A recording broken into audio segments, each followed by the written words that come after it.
Hello, everyone. How's it going? Hopefully, you can all hear me just fine. Um, it's just going to be me tonight, which is just fine. I got a lot of info to throw at you guys, so I was hoping that Abby would be able to be here. I don't exactly enjoy um, trying to share this much amount of research just by myself because it's kind of hard to remember everything all at once. Um, but that's all good. I think that if you haven't heard of these guys before, Lloyds of London, this is really a good show for you guys to be watching. They are an important piece of the puzzle of what's happening here with the Strait of Hormuz, and I have not really heard anyone really talking about the insurance angle, how that's um, really, really an important part of what's happening as far as uh, whether Iran's pressure is effective, whether the U.S. Um, is really losing this war as badly as everyone's saying. I'm not exactly sure what sort of conclusions to draw from all of this research that I've done, but I've I've gotten a little bit more of a picture of um, kind of the nuances of what's happening as far as people are trying to make it look black and white, like America is really stupid to do this kind of. There's actually a lot of moving parts to this, and I think there's a little bit of. I'm not sure as far as whether to decide is the U.S. I think the U.S. seems to be kind of cornering the U.K. Um, insurance market, like taking it over. That's kind of the narrative that's floating out there. Um, but then the U.S. and the U.K. have always been sort of like locked, like arm in arm, in lockstep in the same direction. So as far as like, I don't know, that's just all speculation, right? So let me just say hi to all you guys. Hello, Myra Page. Good to see you. For a little while. Lance, Jacqueline, Sean, and I think CBC was probably here last night. Yeah, sorry for delaying the show. I'll kind of leave it to Abby when she's back to explain a little bit more of her situation there in person. Um, but it's kind of hard to keep doing this like online stuff when we got a lot of shit going on in our personal lives that makes it like kind of demotivating to you know put on the face for the public and stuff. um, I totally get it. I just kind of we may be needing to take a break. I've been saying probably should, considering if the idea of you needing to take a break is kind of bouncing around, keeps coming up. um, Maybe the fact that we haven't taken a break is partly why we keep talking about needing a break. So um, it's not really what I wanted to do. There's so much I want to kind of share with you guys beyond just this topic or whatever. Like, there's so many amazing things to be learning, um, amazing shifts happening in the world right now, and really important to understand how that's happening. But um, we just don't have the time and the energy to kind of focus on the bigger picture all the time.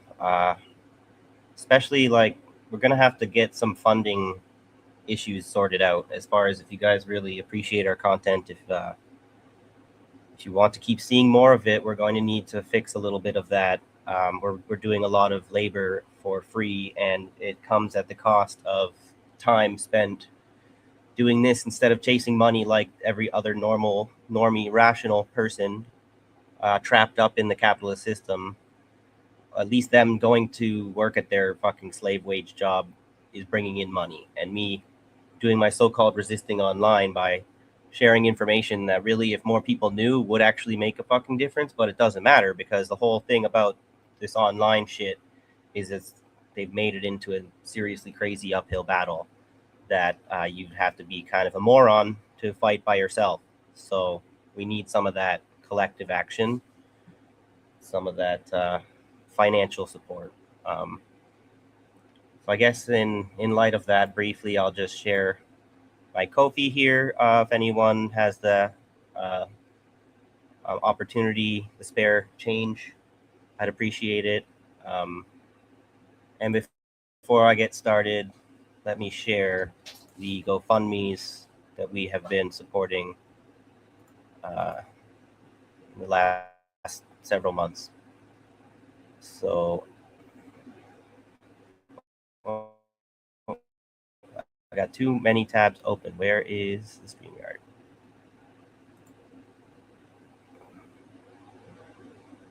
Sorry. Okay, cool. So this is Natalia, our comrade Cowboy Kitty, has been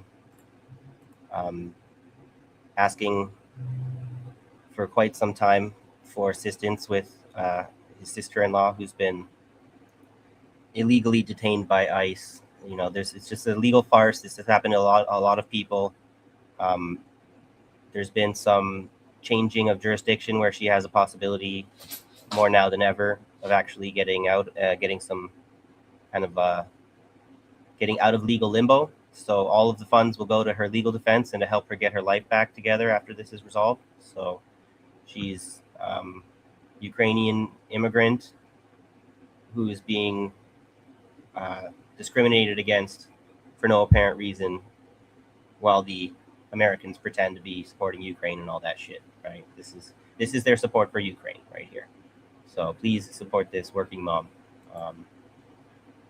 And let's get to this one. Please help Yonina and Empress move safely to Chicago. She's been needing to surrender her property, and she's lost her mother recently. She's got a disabled cat, and she's wanting to move, I guess, to Chicago, where it might be a little bit more safe for her in an America that is slowly devolving into a KKK Nazi wasteland kind of shit. And maybe some people getting out of the South now is an important thing to help them. If you can do that, I'm not sure if that's part of the motivation. I think that's at least part of it. So anyway, okay, cool. So that was that. I guess I'll have to put the link in the chat real quick before I move on, because then I got a lot of reading to do. I'm not really going to be engaging with the chat as much tonight. That's kind of the way it goes when I'm on my own. So I hope you guys enjoy my little presentation. I gotta like start doing fucking like PowerPoints or some shit. I gotta be a little bit more organized. I'm not sure if I could really pull that shit off, but because I guess my style is a little bit more loose. It helps my creativity maybe, but yeah, it's got its pluses and minuses. I gotta be a little less all over the place, a little more disciplined. So here, let's find out where to start with. So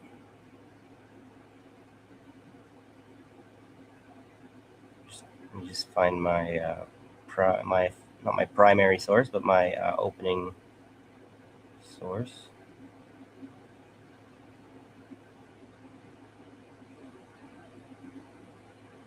I got way too many tabs, so it's gonna just take me a while to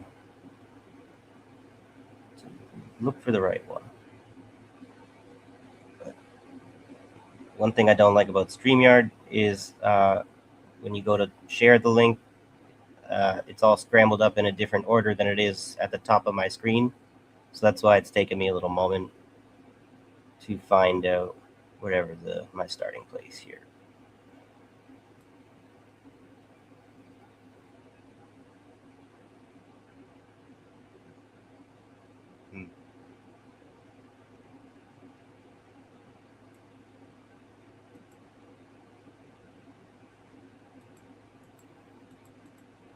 God damn it.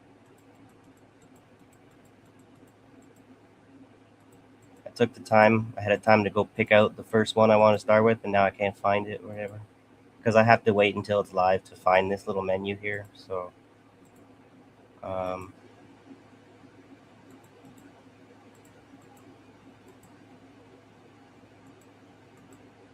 also, it's probably the article is in an archive, on an archive page, and it might show up as something different. God damn it. I may have to just pick something else to start with. No.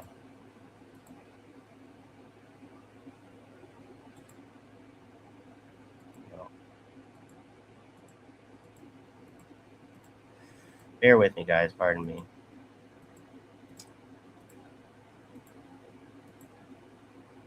Because this is kind of the problem when I do too much research, is I'm not really even sure where to begin.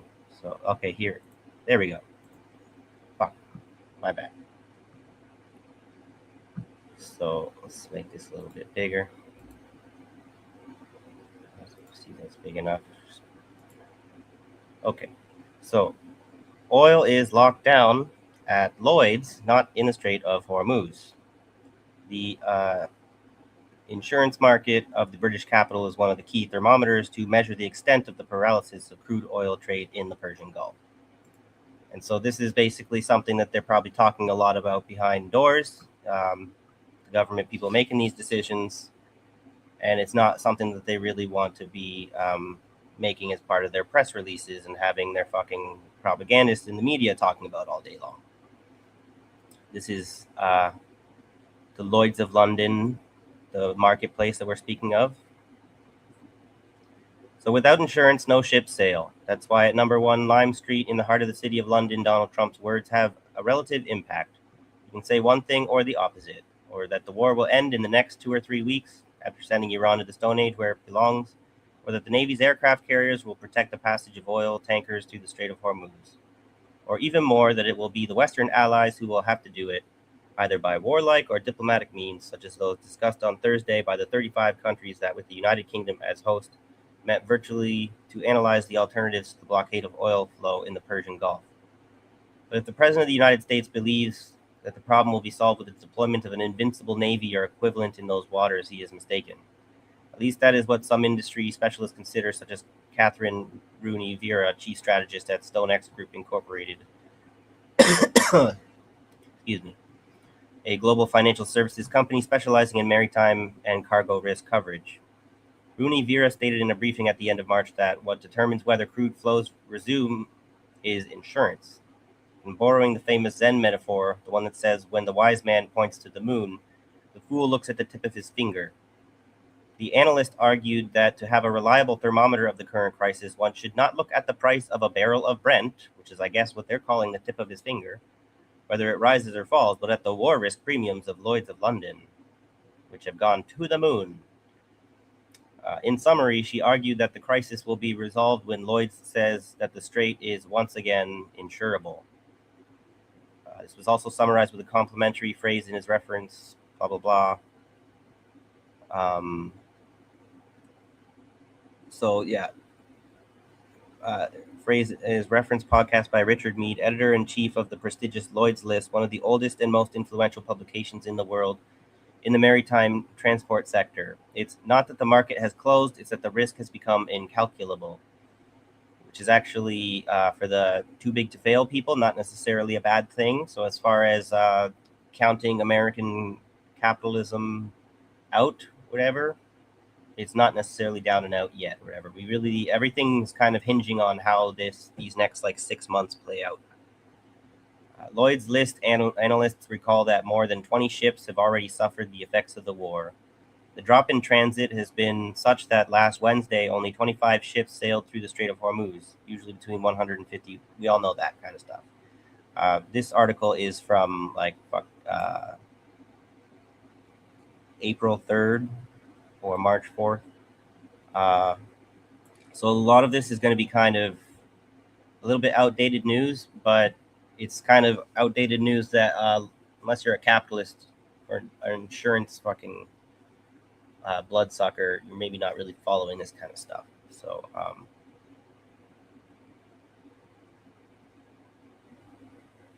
So what does the current conflict situation in the Gulf imply for a very large crude carrier type tanker valued at $100 or $110 million? Depending on age, for example, a premium of around 0.02% or 0.05% of the vessel's value represented an additional cost of about $20,000 to $50,000 per trip on February 27th. But within 48 hours of the start of the attacks and the Iranian response, Lloyd's Joint War Committee reassessed the rate upwards and percentages soared to 1% or 1.5% of the asset's value. In some cases, although figures are estimates that vary depending on the vessel, route, and risk, they could reach peaks of 5% or 7% according to insurance brokers McGill and Partners. I'm sorry if this is going to be some kind of dry sounding stuff to you, but bear with me because it's kind of revelatory in my opinion. An exponential leap that translated into money means tens of millions of additional dollars per trip. The cost of chartering the oil tanker and for civil liability insurance also increased. Before continuing, however, it is necessary to have an overall, albeit simplified, view of how the oil transportation business works, who owns the vessel, the cargo, etc. Basically, it is a rental service. Large oil companies charter vessels from independent ship owners to save costs and avoid legal liabilities. The most common method is to pay for specific routes according to market price. However, the stability of the system depends on insurance, as most of these vessels are mortgaged to banks. Without insurance covering the tanker's value, no ship owner risks sailing because an incident would mean total bankruptcy before financial institutions, not to mention risking their own life. When London insurers skyrocket the risk premium price, the conflict becomes latent.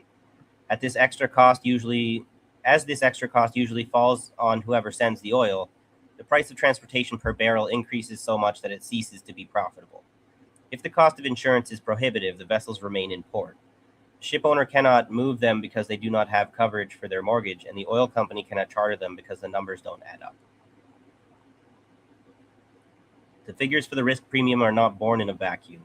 They are negotiated in the so-called underwriting room of Lloyd's Market, located in the basement of the iconic inside-out building with external elevators and pipes, designed by Richard Rogers, whoever the fuck that is. A futuristic architecture from the 80s of the last century hosts an insurance negotiation method that retains elements of a liturgy proper to the 18th and 19th centuries. Lloyd's is not the only key player in the global maritime insurance market, but it is the one with the most history. Others are Munich Re, Swiss Re, and Hanover Re. But Lloyd's of London definitely dominates the insurance market. It's kind of like the historical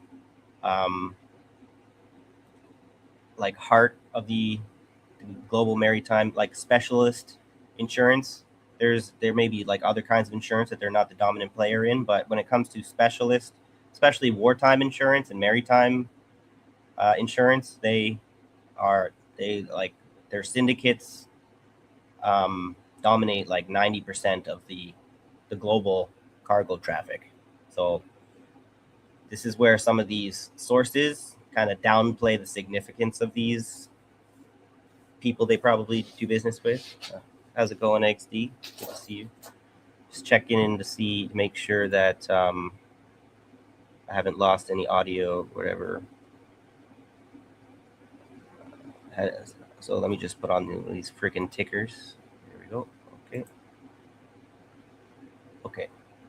So in any case, as far as London is concerned, it is in this room without closed offices, but with wooden tables and benches where underwriters sit waiting for insurance brokers to bring them the slips. Leather folders with the details of the ships that need coverage, whether to navigate the Indian Ocean or, in the case at hand, to cross the Strait of Hormuz. Brokers and insurers share the risk in real time, and no company assumes the entire burden, but rather multiple underwriter syndicates take fragments of a transport and thus fix collectively the final amount of coverage. The price, therefore, is not determined by a single insurer alone. So this is kind of important to understand. They have built up a sophisticated mechanism for socializing the costs of some kind of loss of capital, right? So if there's an accident that was unforeseen, then they've found a way to cover the expense as a class of capitalists, right, in a way that if we had that kind of coordination, they wouldn't really be able to kind of lord this kind of shit over us, right? And what's also interesting is, let me quickly see if I can bounce to something else here. Doing this research made me ask a question, like a Marxist kind of question about what is insurance in Marxist terms, kind of thing. And I guess insurance is what Marx calls the faux frais of capitalist production, which is translates to false costs, or what the Google Translator calls like incidentals or something. But let me see if I could read this. It's a little bit kind of dense and complex to understand, but basically, so the general law is that all circulation costs that arise simply from a change in form of the commodity cannot add any value to it. They are simply costs involved in realizing the value or transferring it from one form into another. The capital expended in these costs, including the labor it commands, belongs to the faux frais of capitalist production. The replacement of these costs must come from the surplus product, and from the standpoint of the capitalist class as a whole, it forms a deduction of surplus value or surplus product, in just the same way as the time that a worker needs to buy his means of subsistence is lost time for him. So basically, hopefully I can kind of to say this concisely or more simply, insurance is not something that is like productive labor or whatever. It's not producing like new surplus value, like new profit. Whatever. It takes from the profits that the individual capitalists already extracted from the working class, and it takes a portion of that, and then it tries to realize its value through a transfer of one form into another. And so when the capitalist needs to invest in insurance, it is like a worker who needs to buy his means of subsistence is lost time for him. So insurance is basically kind of like a double-edged sword for capitalists, but it's a necessary cost, right? And so that's where but it's climate change. Just to get off from this and back to what I was getting at, whatever. Where did it go now?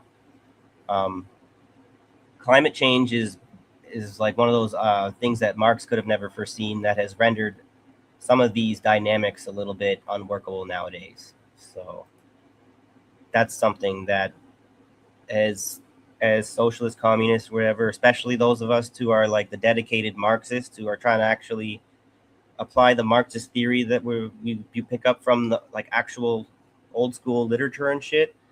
Some of the things that we can be grateful for in our modern times or whatever is that like we are living through the times where we get to see or whatever, like what Marx could never foresee or whatever, and what we can kind of contribute as like, like modern like neo-Marxist theory or whatever the fuck, right? Anyway, this is a fucking weird tangent, but anyway, it's kind of what happens when I'm on my own. So okay, so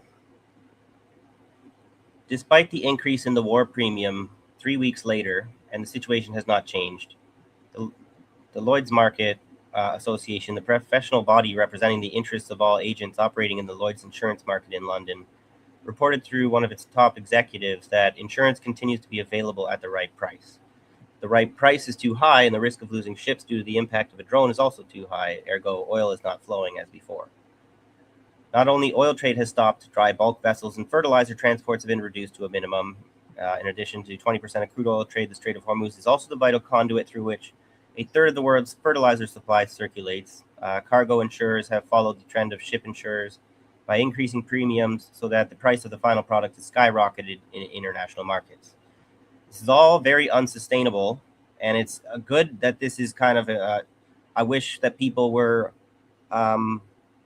willing to witness the exposure of this shit, as opposed to kind of like let's watch some basketball or some soccer or whatever, or play some video games because that's not so stressful or whatever. But if you witness the kind of insane things that these people are doing to keep the gravy train going at no matter what cost, maybe it wouldn't be able to continue because the scandal of such a thing would actually have an effect because people would actually fucking see it. So, yeah, let's be serious and less distracted. So major container carriers such as Maersk or Hapag-Lloyd have suspended their operations in the area, not only for the physical integrity of the crew, but because the reinsurance of their fleets has become economically unviable. By the way, what happens is when we don't pay attention and like fucking destroy these markets for operating in this fashion,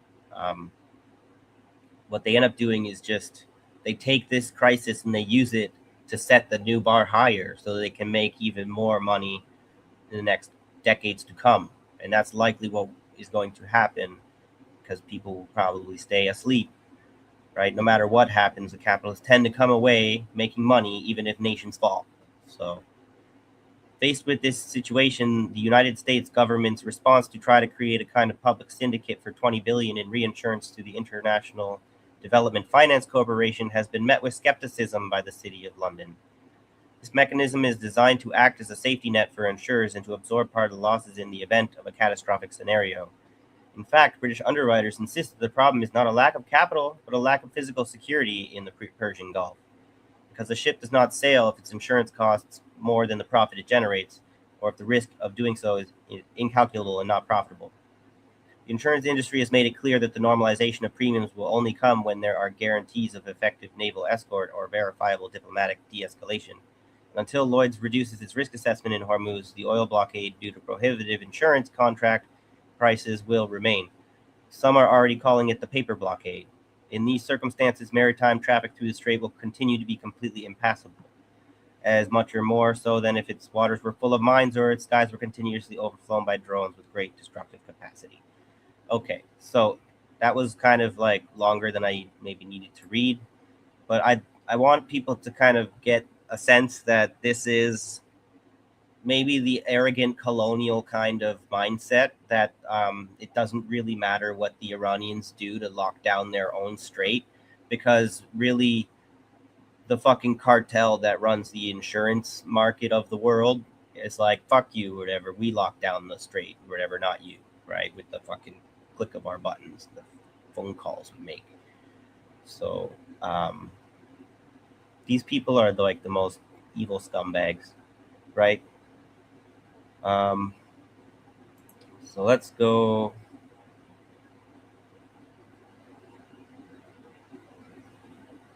Where to from here? All right, let's see. I gotta pick another source, and I got way too many. So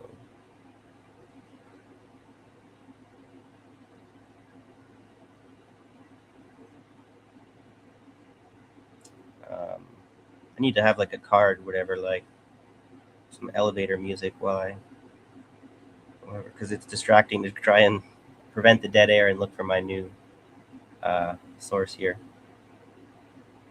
Okay, here we go. Maybe not this one first, but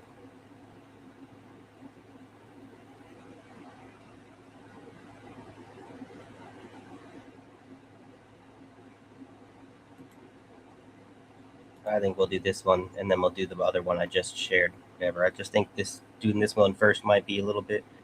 I'm not sure if the order really matters, but let me just check in on you guys, see how you're doing. Just my browser's lost connection to the screen share audio, which shouldn't make a difference because I'm not sharing any audio. Let me know if you can't hear me or anything weird is happening. Do. Yeah, gotta. What's up, cookies? Mm-hmm. Oh no, Lance. What am I gonna do? My live stream insurance policy was just canceled. Oh. Well, I tend to be one of those fly by night, seat of your pants, shadow fleet kind of fuck your insurance or whatever. Who needs insurance? The law that tells you that you must have insurance is a rigged fucking thing. This is one of the most bullshit things about the insurance industry. We're going to get into it where there are so many ways where their profits are just fucking guaranteed by the law, like car insurance or whatever. You're not allowed to drive unless you pay the insurance company. And then, so that's like clearly a fucking conflict of interest and whatnot. You call yourself a private fucking company while you got the government insuring your profits, right? This is kind of typical hypocrisy of these assholes. But anyway, where was I? Okay, here it is. I'll just give it a little drink of water. I'm going to get dry, parched on this one. The Hormuz war risk market isn't printing money. Here's what it's doing. Are there underwriting profits for the sector down the track?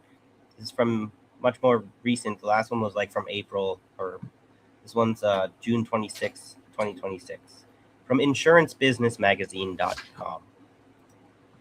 So, little grain of salt that these are not your comrades, whatever. Pretty sure that this is the bourgeois mindset, whatever, but it doesn't mean we can't glean information from it. It's actually important for us to read things from their perspective to understand whatever how things work, because they're the ones implementing this kind of shit with their bourgeois mentality. Okay. The Strait of Hormuz has been closed, mined, contested, and partially reopened since February. War risks premiums surged from 0.125% of hull value to as high as 10%. The most exposed vessels, an 80-fold increase that generated headlines about a London marine war market finally getting what it deserved after years of soft conditions. The reality 4 months on is more complicated. The market has absorbed losses, written less business than the rate headlines imply, navigated a government intervention that solved the wrong problem. Depending on what I'm saying, what your bourgeois perspective might be, we might disagree on what the problem is. And is now pricing for a recovery that may or may not hold through a 60-day ceasefire window that expires in mid-August. Whether any of this adds up to profit depends on which part of the market you are in, and whether the next 6 weeks produce incidents or incidents produce further mines. I think we're going to see, based on the most recent escalation, and when they try and have negotiations with like these memorandums of understanding, where they're just trying to do the typical imperialist forcing up of the markets or whatever, and the surrendering to the kind of neoliberalist bullshit or whatever. Like there is no way that we're going anywhere but up with the escalation. That's really the only sane, whatever, rational thing for the Iranians to do. I'm going to try and hold off on my own analysis on this, whatever, but I think we're going to have to go like through some 6 weeks of pain and hell and much more than that to destabilize the fuck out of this Leviathan that I called it, that is dragging the global economy down into the deep. We need to kill this fucking beast, okay? The rate story is not the volume story. War risk insurance is a volume business in quiet times and a selection business in troubled ones. Before the conflict began on February 28th, an average of 178 ships transited the strait each day. Traffic collapsed by more than 80% in the weeks that followed. The Lloyds Market Association confirmed in a March 23 market statement that insurance availability was not the reason ships stopped moving. Crew safety was. That distinction matters for the profit and loss account in a way the rate headlines do not capture. So you see there's a lot of like, this is why it's really happening. No, this is why it's really happening, whatever. Elevated premiums on a fraction of normal volume don't compensate for the premium pool that has ceased to exist. Even at the current post-ceasefire recovery, 172 ships transited in the week after the June 17 Memorandum of Understanding, according to tracking firm Kepler, against a pre-war daily baseline that exceeded 100 transits. The market is charging a hard price for the exceptions, while the bulk of the business it would normally write simply does not exist. So basically, that's really not a good place for the market to stay for the long term, but it's the kind of thing that these people, quite frankly, this is like a century-old company that has been here and done this shit many times before. So where most of us would kind of like get a little bit spooked, like this is insane, I'm out, wherever. These are the people who are like, no, never, whatever. Like there's no such thing as too dangerous for me. That's the kind of people these Lloyds of London, whatever, underwriters are. Something to mention before I forget, if it doesn't come up. One of the most important ways to make sure that we like take these kinds of companies down is to recognize that they are a company masquerading as a market, just like the stock market. So I don't know if you guys remember a couple of months ago, whenever it was, I was talking about the New York Stock Exchange. The company that owns it and runs it is actually called ICE, okay? International Continental Exchange. It is a company in and of itself that is never acknowledged as an individual firm. It is treated as a market in and of itself, okay? But it does have that dual nature. It is a company that functions as a market for all these other companies, right? So, but that is part of like how they get away with accountability, right? So when it comes down to Lloyds of London's responsibility, whatever liability for this catastrophic collapse of whatever markets and everything, it's never accountable as an individual firm could be, because it gets to pretend like it's operating as a market or whatever. And so then it's like markets did it, whatever. Don't look at me or whatever. I'm not an individual player. It's like the fucking bullshit they're allowed to get away with. But it doesn't even matter really exposing the truth in a way, unless we have like the kind of stopping power to make it kind of matter, right? Because the government just denies, depose, rev delays, moves on, right? They offer cover for them. They need these people or whatever, and then so there was never a free market to begin with. Sorry, guys.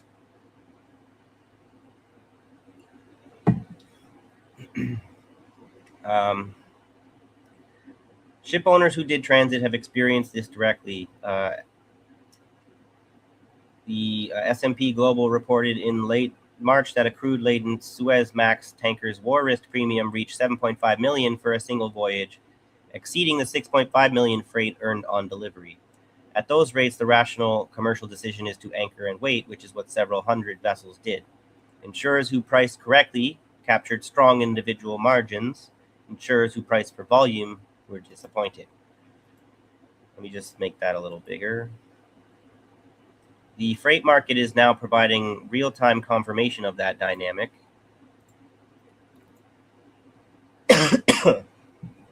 On June 25th, Lloyd's List reported the Baltic Exchange's TD3C Middle East. This is where some technical language, my apologies. The TD3C Middle East Gulf China VLCC Index, the benchmark rate for moving crude from the Gulf to China on a very large crude carrier, fell 39% in 2 days, dropping to $313,140 per day, its lowest reading since the Hormuz crisis began.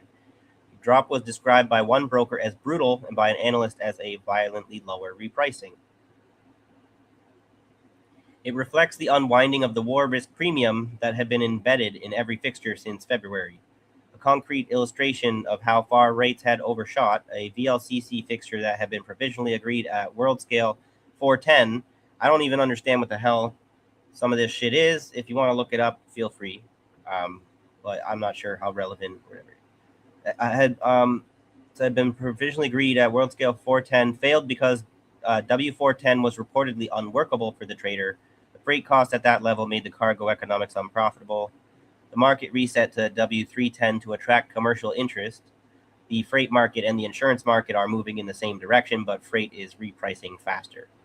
The insurance premium pool will only fully recover when voyage economics are viable enough that normal volumes return. W310 getting done is a step in that direction. W410, whatever the fuck that means, failing is a reminder of how far the market still is from normal, I guess in layman's terms. The losses are large, correlated, and not yet settled. The loss side of the ledger is equally sobering. Between 9 and 15 tankers sustained damage since hostilities began. including the Honduran-flagged Nova struck by 2 drones and left burning in the strait, the U.S.-flagged Stena Imperative with aerial impacts and 1 crew member killed, and the Marshall Islands-flagged MKD VYOM, whose crew member also died.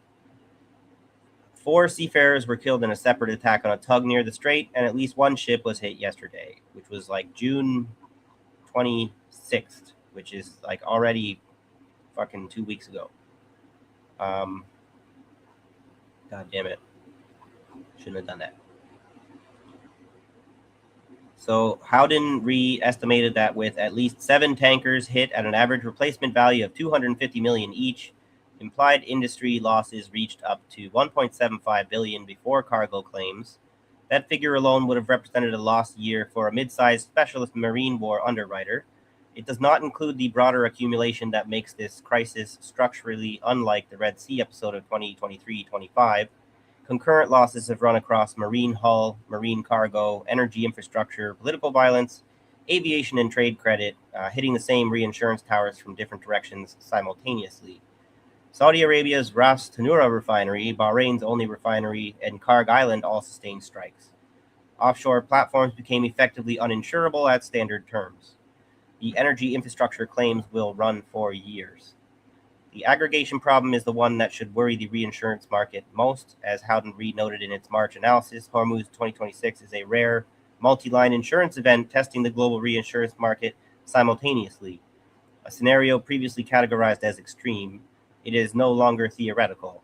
The question for renewal season is how much of it ends up in which reinsurance layer and whether those layers were priced for a world where Hormuz could actually close.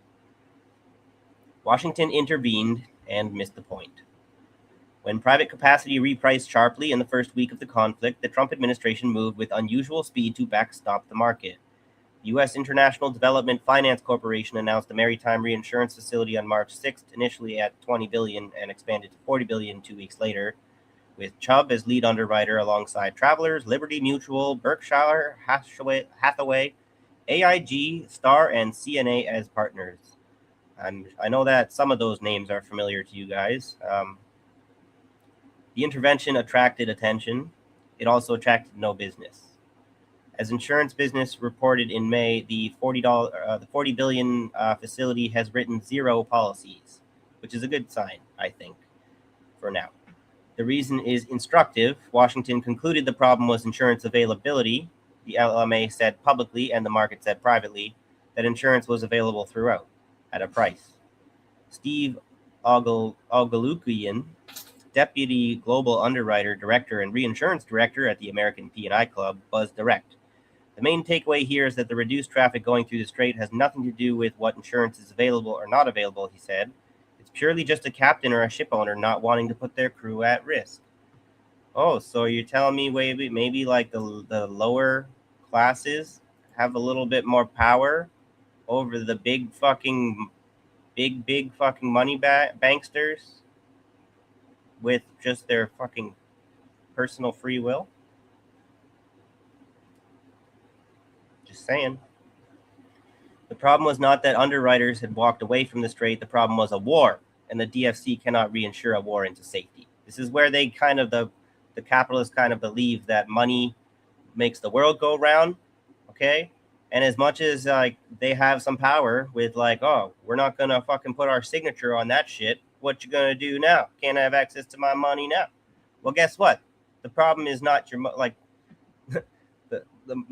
capitalism is the primary contradiction or whatever, but labor is is what produces value and whatnot. So it's like resources produce more value than like financial or whatever. Like the West is so fucking fucked up and stupid, whatever, because they've gone so financial heavy, like financial sector or whatever. All they do is like they don't do any of the producing of any of the goods or whatever that are actually being sold. They just try and determine the value of things by being the person who like writes the checks and shit, whatever. But really, they're fucking extremely weak because of that. If only people would recognize it, right? Their power is completely illusory. Anyway, for market participants, the facility raises a harder question than its 0 take-up. If a future escalation triggers a claim under the DFC's backstop, The political, legal, and commercial implications of a U.S. government agency paying hull and cargo war claims for tankers that sailed with military encouragement into a mine strait are genuinely uncharted. Well, I don't know, not necessarily, because I feel like what the U.S. government has done is the classic colonial, imperialist, whatever strategy.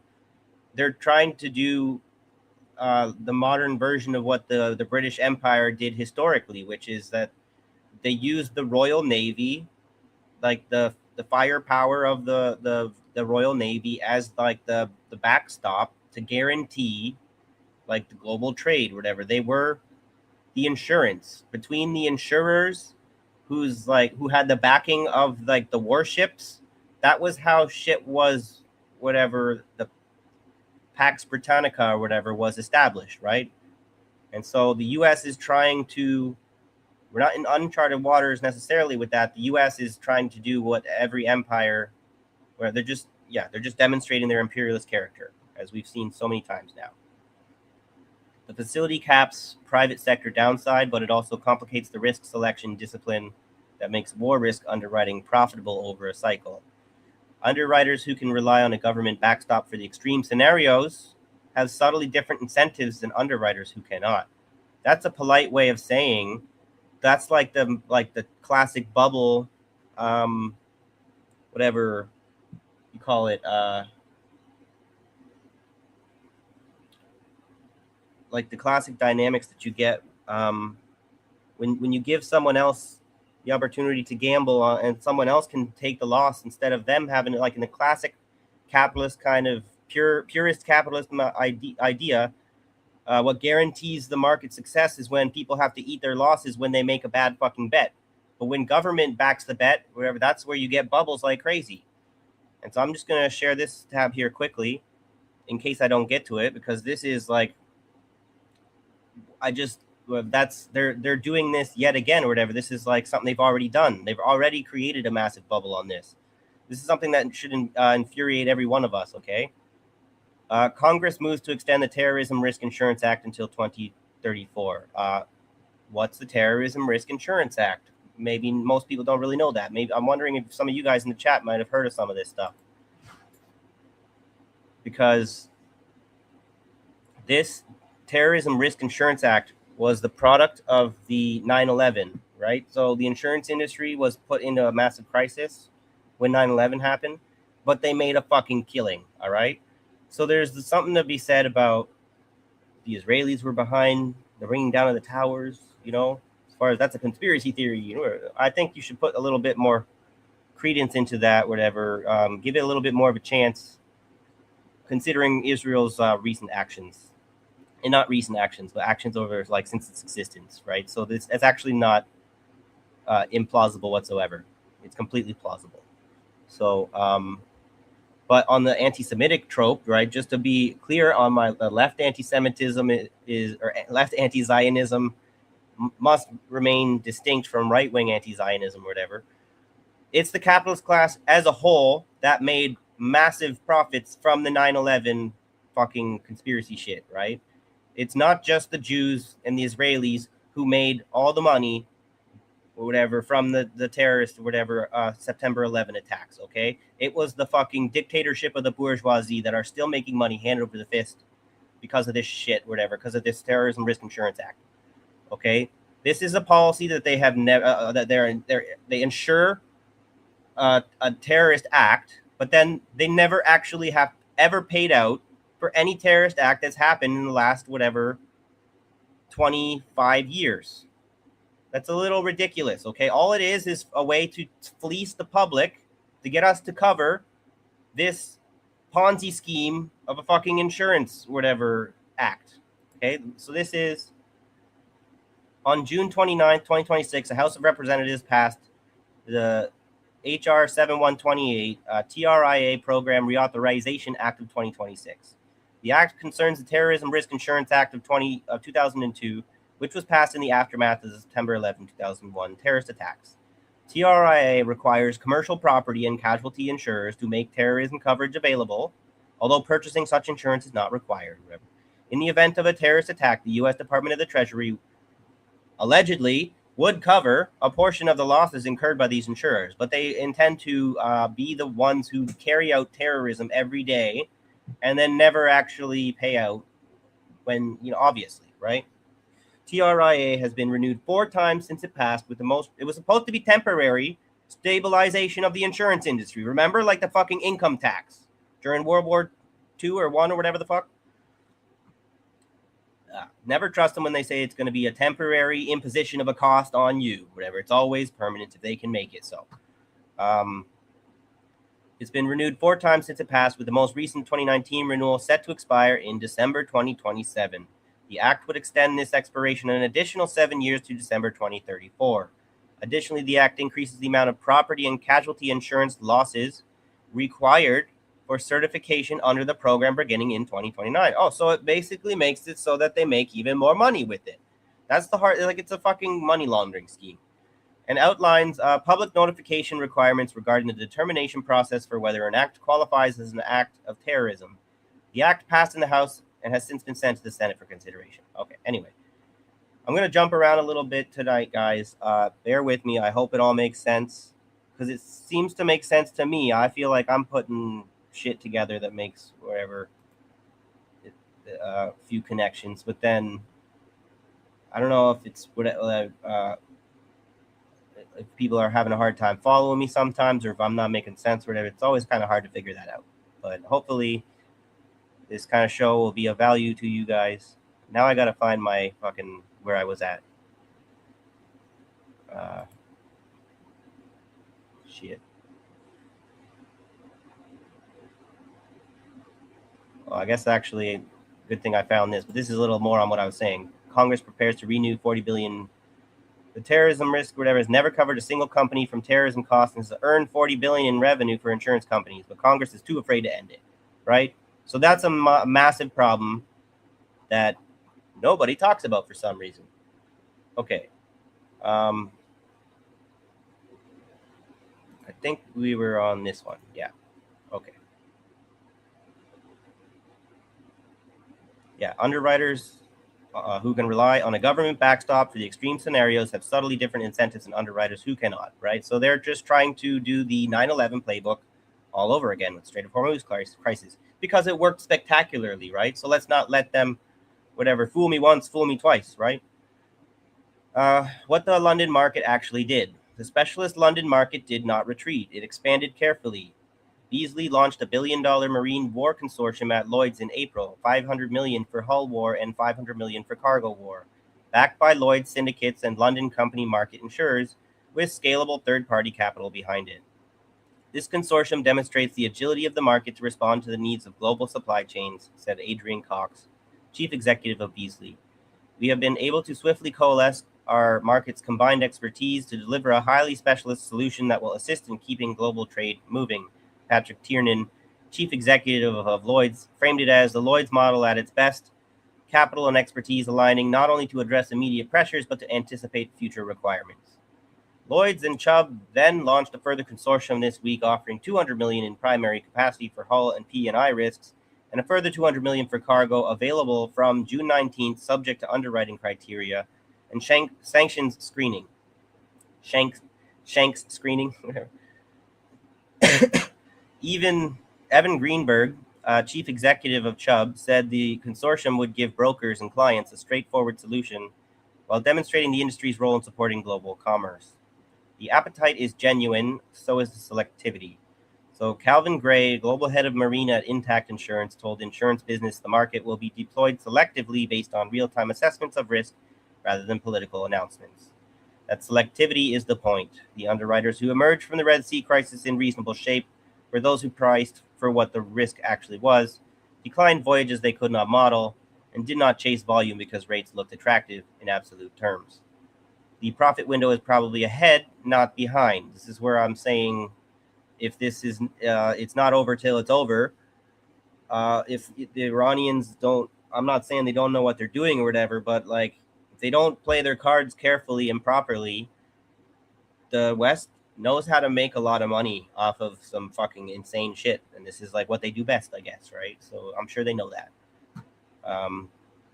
But yeah, don't fucking trust the British, right? Like I said before, don't like, and like the British people or whatever, like this is the kind of stuff that the ruling class has pursued that has like made things extremely unsustainable in the UK. But like they've uh, kind of gone too far into it, whatever. It's too late now for them to go back, or whatever. Like they completely bet the farm on this type of like economics or whatever in order to secure the fucking monarchy, the kingdom. Okay, but it's like it has to come to an end sometime. Somebody has to stop them before they do more damage, right? So the Hormuz crisis has not so far been a profitable episode for the war risk market in aggregate. It has been a period of large losses, sharply reduced volume, government intervention with uncertain long-term consequences, and an Iran-imposed insurance jurisdiction claim that nobody in the London market has any intention of accepting. So that's kind of like the leverage. If basically one of the things to watch out for as far as who wins, if Iran manages to successfully force them into accepting them as equals and taking insurance claims or whatever on Iranian terms instead of forcing them to let the Lloyds of London or whatever people come in and define things as they see fit, which is part of the actually. I don't know if I got the source or if it was just on like the AI, the DeepSeek that I was using to help do my research or whatever. Look into Iran with the JCPOA agreement that they signed in whatever 2014 that Trump like tore up and whatnot. As part of those conditions, what they were trying to do is have like Lloyds of London come in and have like that comprador shit or whatever, where they were allowed to take like a free trade zone, whatever they call it, and they get 100% foreign ownership over the zone that they're allowed to operate in. And that's like that fucking like betrayal of your national sovereignty thing about like you have to parcel off parts of your economy to the foreigners in order to have sovereignty. That's like bartering away your sovereignty, that kind of shit. So it wasn't exactly a good deal for Iran anyways, but I don't know. That's like neither here nor there. I'm just saying this company is so old and it's so everywhere that when you go looking for their fingers or whatever, there you see that their fingers have been in every pie for the last like 300 years. Like no joke. Okay. The more interesting question is what comes next. Hull war premiums have halved since the June 17th ceasefire, dropping from roughly 5% of vessel value to around 2% after discounts. Marcus Baker, global head of marine cargo and logistics at Marsh, described the current picture carefully. Conditions had improved since the ceasefire was extended, he told the Associated Press, but there is a degree of nervousness around the situation. On cover availability, he was more positive. As far as the insurance position is concerned, there's a good deal of support for ship owners that are trying to move out. He said his caveat was pointed, we'll see what the next 6 weeks brings us. James Reason, a broker at WTW, said the rate trajectory was positive but conditional. The longer this continues without incident, rates will continue to improve, he told Insurance Business. Everyone remains cautious, however, and there are still reports of mines in parts of the Strait of Hormuz transit corridors. Raj Abrol, chief executive of Galatix, was blunter about the lag between market sentiment and underwriting reality. Insurance premiums that spiked won't come down until underwriters believe the risk is genuinely changed, he said. The word fragile matters here. It does. The determining commitment in the memorandum covers only the first month of the 60-day window. The main central transit route remains a mine. Ships are being routed through narrower northern and southern corridors. The ceasefire has already moved between open and restricted multiple times. Iran's attempt to impose its own insurance regime through the Persian Gulf Shipping Authority, which the London market has no intention of recognizing until, over their dead body, which is fine by me, adds a jurisdictional and sanctions dimension that the ceasefire has not resolved, and the 60-day window will not settle. The PGSA itself is an OFAC-designated entity, and any ship owner paying fees to it after day 60 of the toll-free window will be transacting with a sanctioned organization. That problem does not expire with the ceasefire.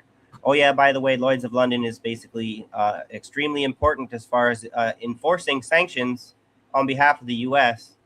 and they would come under like this. Basically, this is how like the U.S. allows this monopoly to kind of operate because I don't know if like I have the. Let me see if I got the source here.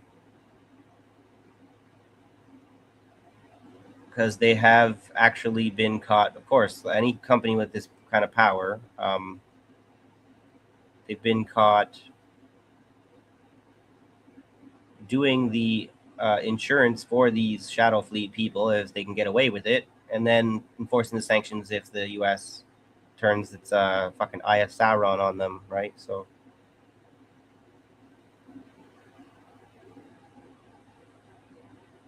god damn it, too many tabs.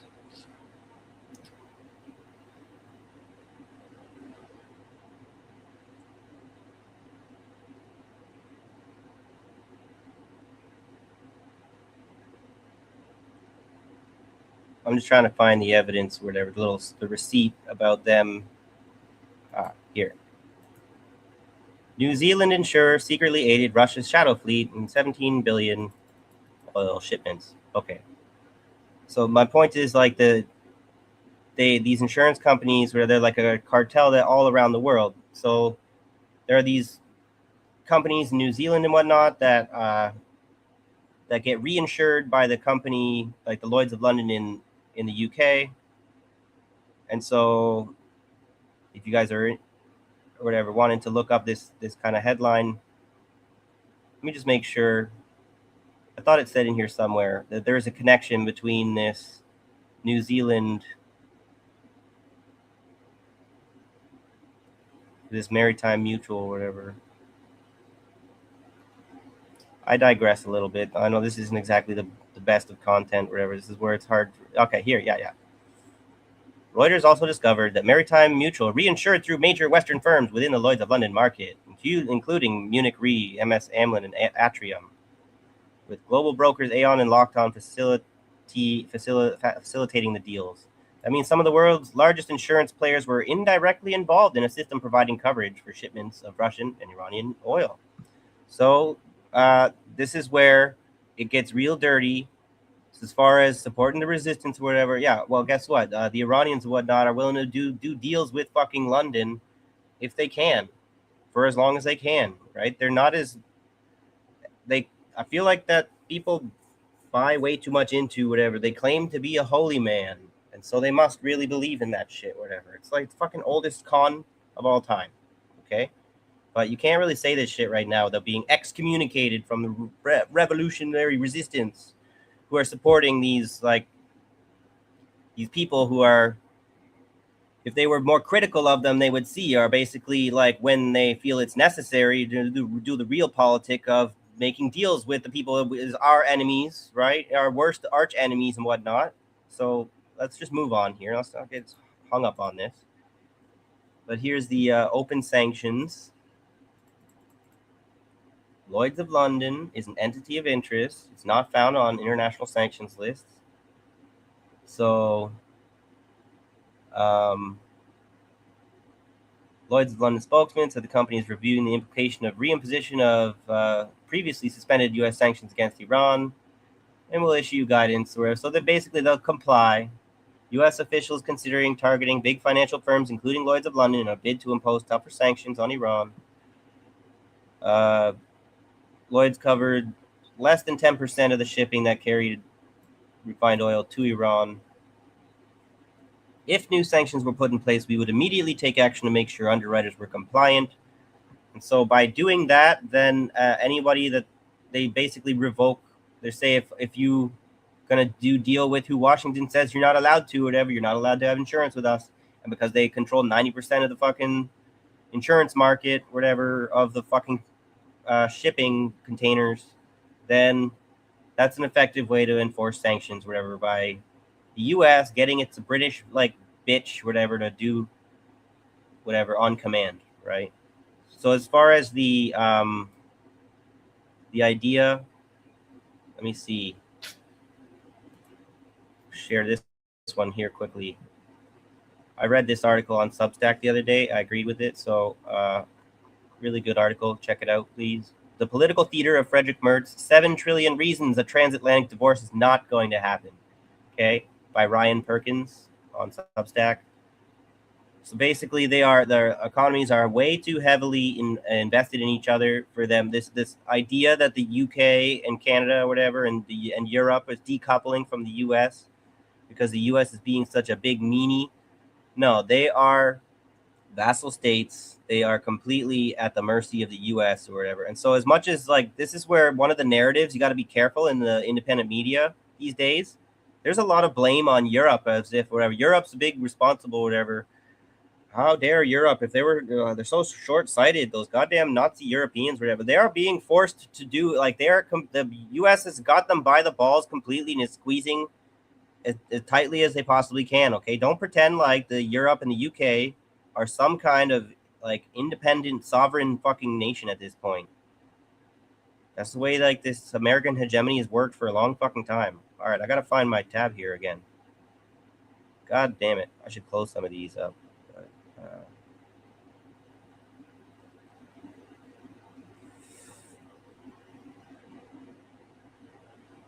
I'll find it. Don't worry. Maybe I'll check in on you guys in the meantime. How are you doing? What's up, Rondo, Macy? Good to see you. John Kemper, thank you for joining us. Anyone else I missed? This is a little too much. Whatever. I should have probably broken this shit up. This is where I should have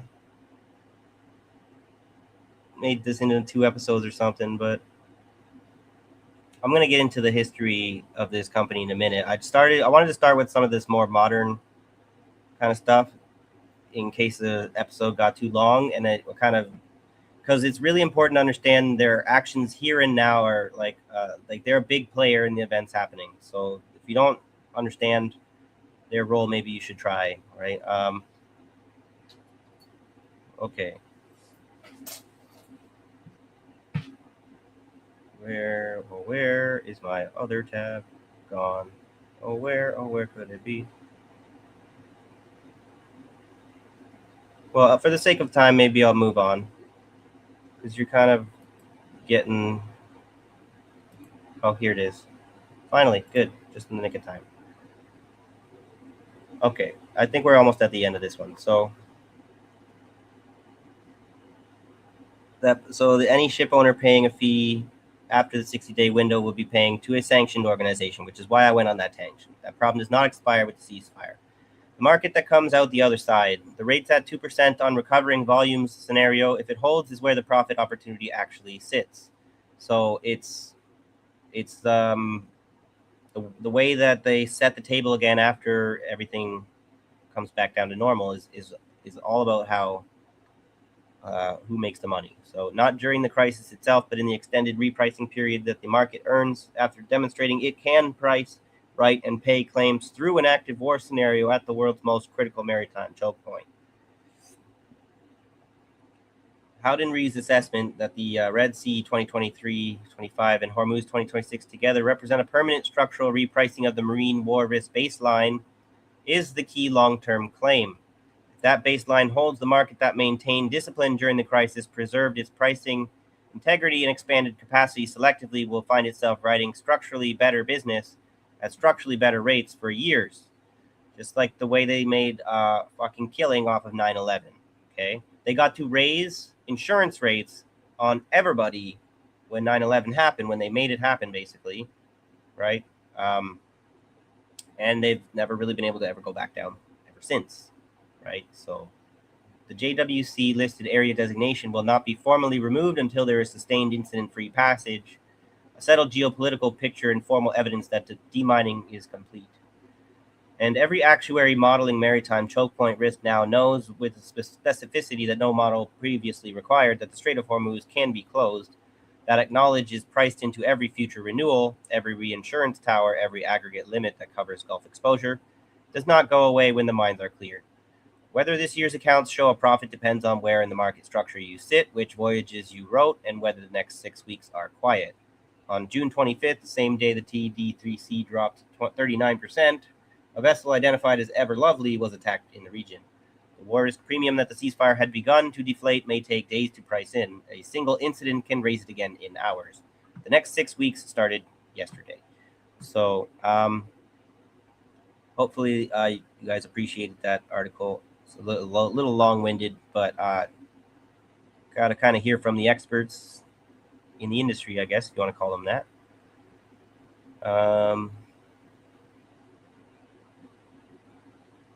Let me just real briefly show you this headline. Lloyds says Middle East conflict not a capital event. The market expects a manageable hit, but executives warn the softening cycle poses a bigger threat. So basically, they're claiming they got this. Don't worry. This is not a threat to this is not going to make us bankrupt. We got plenty of money. Okay.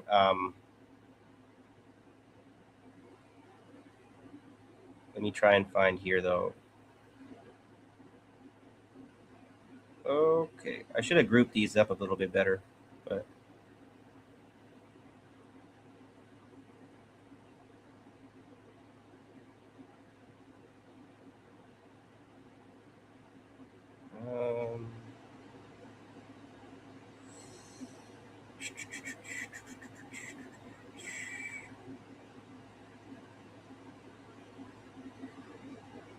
all right. I'm trying to find the one where it's saying. So there's like a little bit of an American kind of narrative about what's taking place here, which is like that the end of a strategic monopoly. Is that it? No. No, that's a different one. Basically, there's like a claim that the Americans have just like overnight taken over like the Lloyds of London's role as the insurance like backstop, whatever.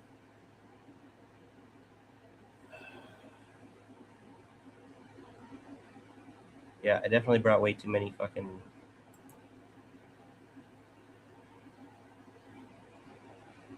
tabs.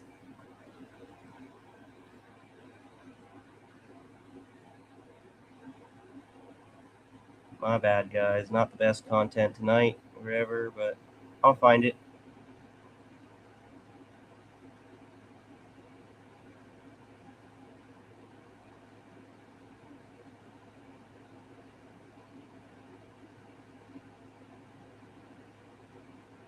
Fuck, I don't know where it went. Let me just try this again here. This is why I appreciate having my co-host with me. No worries. Missing you, Abby. Okay. I just had to stop sharing my screen and then there it is. God damn. Okay. How America took Lloyd's 300-year oil empire in 48 hours. Pretty dramatic claim. Okay. So let's sort of see if from March 10th, 2026.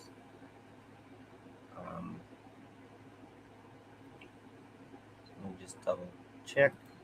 There we go. Okay, looks good. So the 300-year empire that died in 48 hours, and who just replaced it, allegedly. I think this is kind of counting your chickens a little bit before you're hatched, or whatever. But let's read it. We'll see if there's any. Might be a little bit partial truth here, in that the U.S. is cannibalizing its vassals, and so it's not necessarily evidence that the U.S. is as like people who want to buy the U.S. propaganda will think that this is proof that the U.S. is still strong, right? But this is actually proof of its desperation, that it's feeling so threatened by China and Iran and Russia that it's going to need to kind of swallow its children, right, to gain that strength that it's losing. But that's a one-time deal or whatever. You can't do that again. You pull that trigger, it's over, right? This is where I tried to show you that article about the Atlantic divorce is not happening. So I kind of say massive grain of salt with this kind of. The U.S. is going to need the Lloyds of London is my kind of prediction.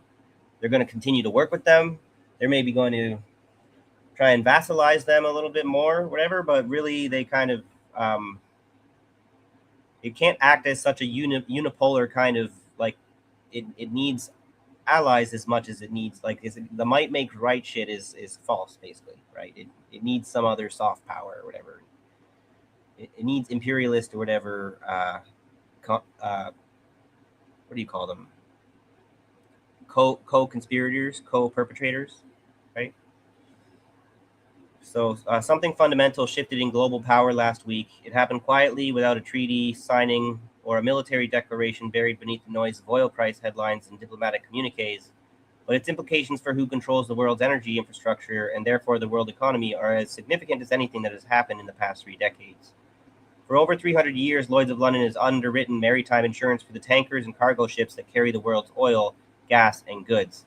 Its dominance over the Strait of Hormuz, the narrow choke point through which approximately 30% of the world's seaborne oil supply passes, represented one of the most quietly powerful financial monopolies in history. Control the insurance and you control who can sail. Control who can sail and you control the flow of energy that powers the global economy. Then Iran's attacks on Gulf shipping spiked maritime insurance rates by 400% overnight. I'm not sure if it says it in this article, but it's actually spiked to like 4,200% at one point. It's probably come down since then. But that's a fucking hockey stick graph, all right? Lloyds panicked. Coverage was pulled. The energy market consequences of the Iran conflict had just produced an entirely unexpected second-order effect, and into the vacuum stepped America.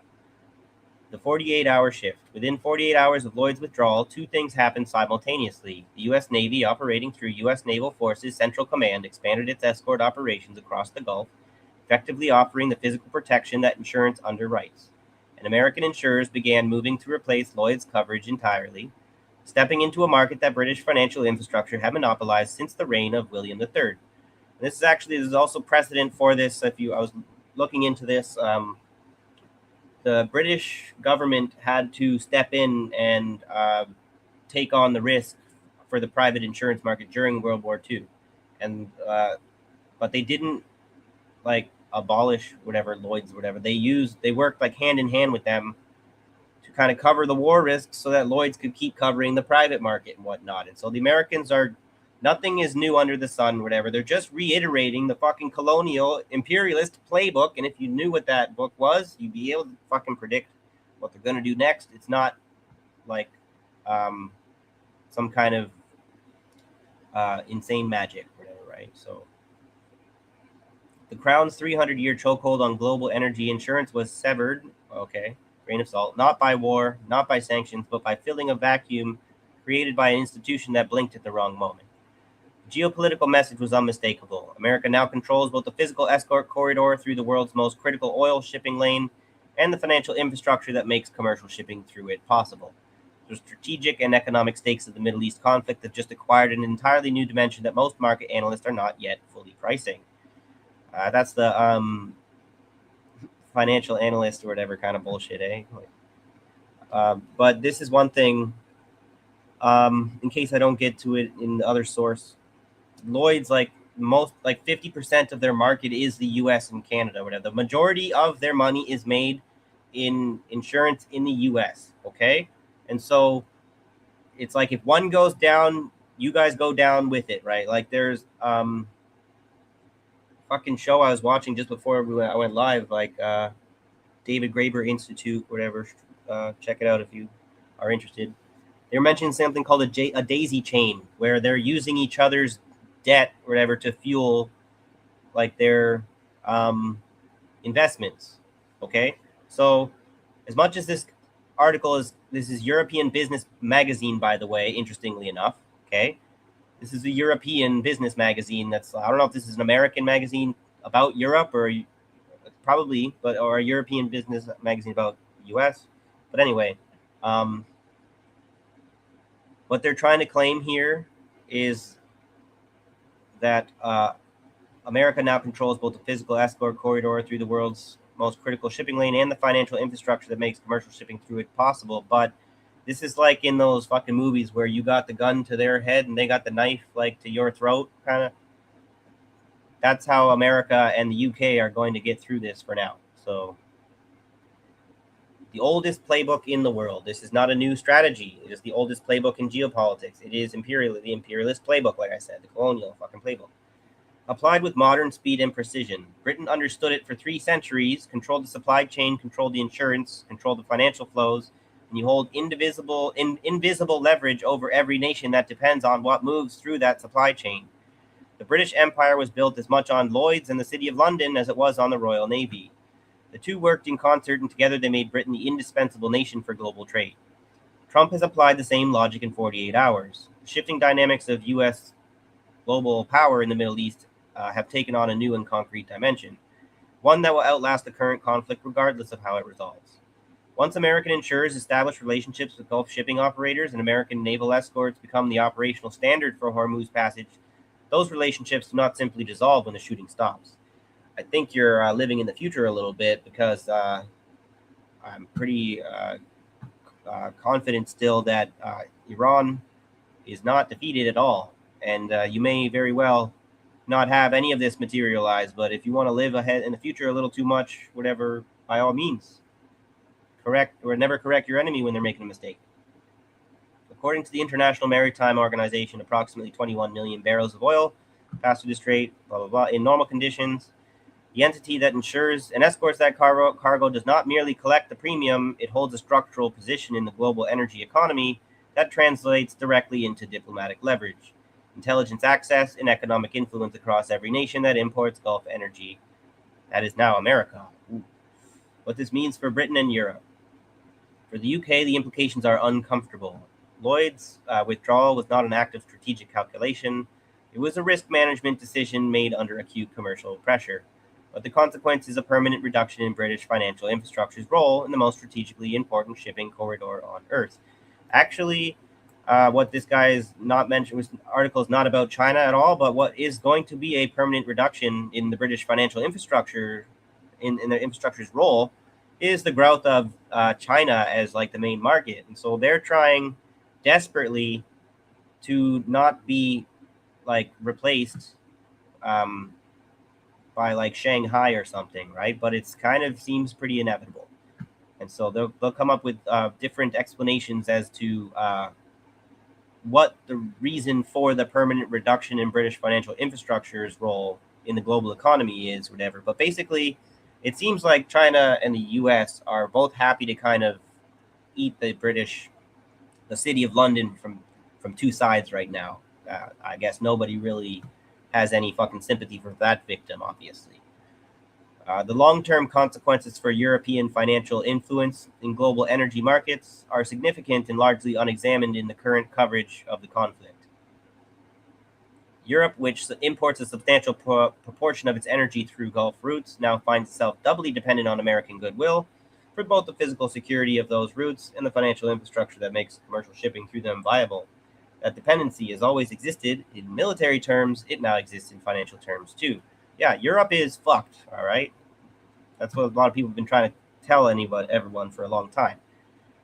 But their superiority complex, wherever they really walked into this badly because they believed that this would never happen to them, right? So apparently the 300-year empire died in 48 hours, and the nation that replaced it did not fire a single additional shot to do it. Except, how fucking dare you, they fired a shit ton of shots and missiles and bombs or whatever. A lot of people died for this shit, whatever, and it has not just been in 48 hours. This shit's been taking the last couple of years. All of the fucking 12-day war and shit. That's why these fucking business or whatever writers, you fucking gross motherfuckers, don't know shit.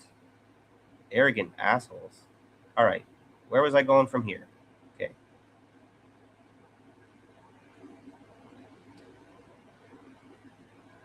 Okay.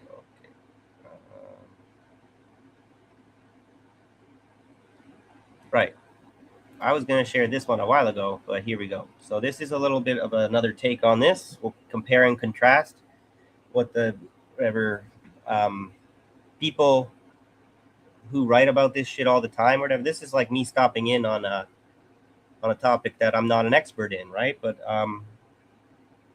these people focus on, like, this is gcaptain.com get the daily insights that power maritime professionals worldwide, right?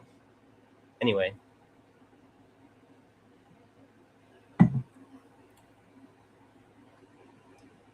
So this article has another very different take. So it's good to get those parallax views if you really want to try and figure out what's going on. Um, I guess if you want to compare propaganda, that might be the best way to get to the truth if that's all you got, whatever the slop being fed to you. When the underwriters blinked, this is actually a while ago, March 6, 2026. When the underwriters blinked, what the Hormuz insurance crisis really means. You can always trust a headline when they tell you what it really means, eh, guys? The viral social media post claimed Donald Trump had just killed the British Empire in a matter of minutes. The truth is simultaneously more complicated, more interesting, and in some ways more consequential than that. Excuse me. By Paul Morgan. The broad story is real. When U.S. and Israeli forces launched coordinated strikes on Iran in late February 2026, triggering what Tehran declared a full closure of the Strait of Hormuz, first system to buckle was not military but actuarial. Within 72 hours, the world's largest marine insurance mutuals, Guard, Scold, North Standard, the London P&I Club, Steamship Mutual, and others, issued notices canceling war risk extension for vessels entering the Persian Gulf. My apologies if we repeat a few of these details. Transit volumes through the strait collapsed by more than 80%. The waterway that carried roughly 20% of the world's oil supply had been shut down, but not by mines or missiles, but by the withdrawal of a piece of paper. So this is the people kind of dismissing the Iranians' act of will that made this happen and making it more about like the fucking dictatorship of the bourgeoisie, whatever, of course. Trump's response was characteristically blunt. Posting on Truth Social, he announced that the U.S. International Development Finance Corporation would immediately provide political risk guarantees for all maritime trade at a very reasonable price. He added that the U.S. Navy would escort tankers through Hormuz if necessary. The message was unambiguous. Washington was stepping into the breach. That much is confirmed and factually solid. What the viral breakdown got wrong, and it got several things significantly wrong, matters enormously if the story is to be understood rather than simply celebrated. The claim that Lloyds of London is the only company in the world big enough to insure all the oil tankers mischaracterizes how the marine insurance market actually functions. Lloyds is a marketplace. It's a fucking marketplace, but it's a fucking firm, okay? This is what I tried to, it is a company that has exorbitant privilege, right? It operates as like a fucking unofficial arm of the British government and as a firm and as a marketplace simultaneously. But okay, anyway, moving on. Not a single insurer, and it sits at the apex of a complex ecosystem that includes P&I clubs, commercial hull underwriters, Nordic mutuals, and reinsurance pools spread across London, Bermuda, Singapore, and beyond. Right? This is where you get to understand the significance of these places more and more when you understand who made them powerful in the first place. Okay. Lloyds writes between 70 and 80% of the world's war risk business, but it did not unilaterally pull coverage on the Gulf. The cancellations came from the P&I Club's mutual protection and indemnity associations acting on the withdrawal of their reinsurance support. The distinction matters. It was a cascading market failure driven by Solvency II capital requirements, 2 years of accumulated war risk losses in the Red Sea, not a strategic edict from the Lloyds Group. Indeed, the Lloyds Market Association's own chief executive, Sheila Cameron, responded to the crisis by welcoming Trump's DFC engagement and confirming that the vast majority of the roughly 1,000 vessels then trapped in Gulf waters were still covered through the London market. Cover had not been canceled wholesale. It had become prohibitively expensive and structurally uncertain. Viral post also attributed to Lloyds a figure of 2% of British GDP and 50,000 jobs, framing it as a tool Lloyds wields for geopolitical leverage. The numbers are broadly accurate. London Market Group's own 2024 research puts the wider London insurance market's contribution at approximately £50 billion, around 2% of the UK GDP, employing 60,000 people, but they describe the entire London commercial insurance market, not Lloyds alone. Basically, it is one of the indispensable, whatever. Without the Lloyds of London, the UK economy would be really would not really be sustainable, right? It would collapse. And I feel like these numbers are a bit low. but that's just a suspicion. In characterizing the insurance pullback as a deliberate act of geopolitical sabotage against Trump finds no supporting evidence. Guess I'll leave that for everyone to decide for themselves. The withdrawal of war risk cover was a mechanical response to market conditions. That's the way they fucking always talk, so I don't fucking believe you. Reinsurance capital was exhausted, modeled loss probability spiked under Solvency II frameworks, and insurers had the contractual right to cancel with as little as 7 days' notice. The claim that Lloyds dates its geopolitical power to the 1600s is at least directionally correct. The coffee house on Tower Street, where Edward Lloyd hosted the underwriters who would form the market, opened in 1688. Isn't it interesting? Coffee, whatever. Where does the fucking coffee come from? It was like the beginning of the colonization, or one of the first. Or before there was oil and shit, there was coffee and there was sugar, right? And there are certain things and cotton, right? That really were the big money makers. But now oil, it's all about the oil. It's all about the fucking AI, blah blah blah. All right. So Edward Lloyd hosted the underwriters. This is a ridiculous thing, right? This whole fucking gigantic Leviathan strangling the global economy. It had these humble origins of just being these people who would meet at the coffee shop, and the coffee shop guy would start to like reserve tables for them to do their business. And like that turned into a corporation over time, right?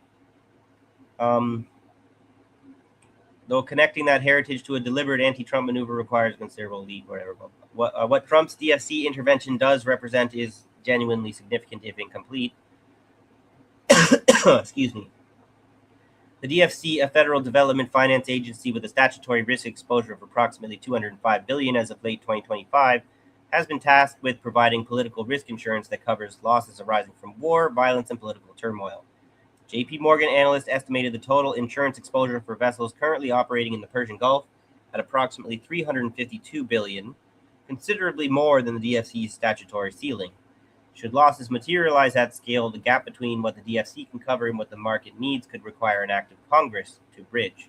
So this is where people are going to, in the media, just kind of be a little bit stupid and be, oh, what Trump did is inadequate and is not designed to work at all, and it's they're so fucking stupid or whatever. But it's not designed to cover all of it, right? It's designed to be the first step to force Congress to do the rest, and ultimately to get like Lloyds of London and the private whatever sector to do their part, to force them, like the way that the fascists whatever say, we'll let you guys have your private property or whatever, but when push comes to shove or whatever, you do what I say when I tell you, right? That's how the merger of corporate and government power or whatever is that classic fascist shit that Trump is up to. So the U.S. Navy escort pledge carries its own caveat. Behind closed doors, Navy officials told tanker executives in the days following the announcement that no escorts were immediately available with no guarantee of future provision. So kind of sounds like a bluff, eh? The current drone and missile threat zone extends roughly 1,000 nautical miles from Kuwait in the north to Duqm in the south, with an estimated 1/3 of the deployed U.S. fleet already engaged in the Middle East on strike and air defense missions. Adding a tanker escort commitment is not a trivial proposition. Can the U.S. even actually pull off what it fucking claims it can? How many times have we seen that? No, it can't. The U.S. is like a pathetic old man who thinks it can still do a slam dunk or whatever. It falls on his face every fucking time. So none of this diminishes the importance of the DFC move. I don't fucking know. I don't know why you would carry that water for them. The precedent it sets, a U.S. government agency acting as insurer of last resort for global energy trade, is structurally novel and potentially durable. As durable as American hegemony, we'll see.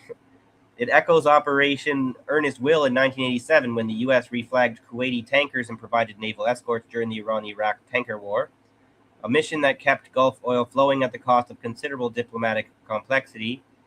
What it does not represent is the instant permanent displacement of the London insurance market, which is what the other article was trying to say. In 48 hours, it's done that, right? But by the way, I would say about this 1987 crisis, the big difference I was reading, I don't think we're going to get to it. I don't know where the fuck it is in the other sources, but the major difference is that the the Lloyds of London or whatever, the insurance market never really pulled coverage like it did, overnight. It gave like 72 hours and it canceled insurance coverage. And it didn't do that in 1987. They just like repriced dynamically on the fly. And so there's a qualitatively different situation happening. You cannot necessarily use the historical situation 1987 or any other, or even the Red Sea 2023 or whatever. It's a fundamentally different situation, right? So sometimes trying to look at a historical precedent will actually be more of a distortion than a helpful thing to do. The LMA is actively engaged with Washington on a coordinated solution. Brokers, including Marsh, have been in direct talks with DFC officials to structure a public-private framework that could complement rather than replace existing market capacity, drawing on the model used to underwrite grain exports from Ukraine's Black Sea ports in 2023. Oh yeah, by the way, how is the war on Russia possible? It's not really possible without the Lloyds of London market. Reinsuring Ukrainian insurance or whatever, and making sure that their industry is allowed to function like they're saying or whatever. Without the insurance, the ships don't sail, right? But they're also reinsuring. They do like the war risk damage. They're not just about ships. They got their fingers in a lot of shit. They've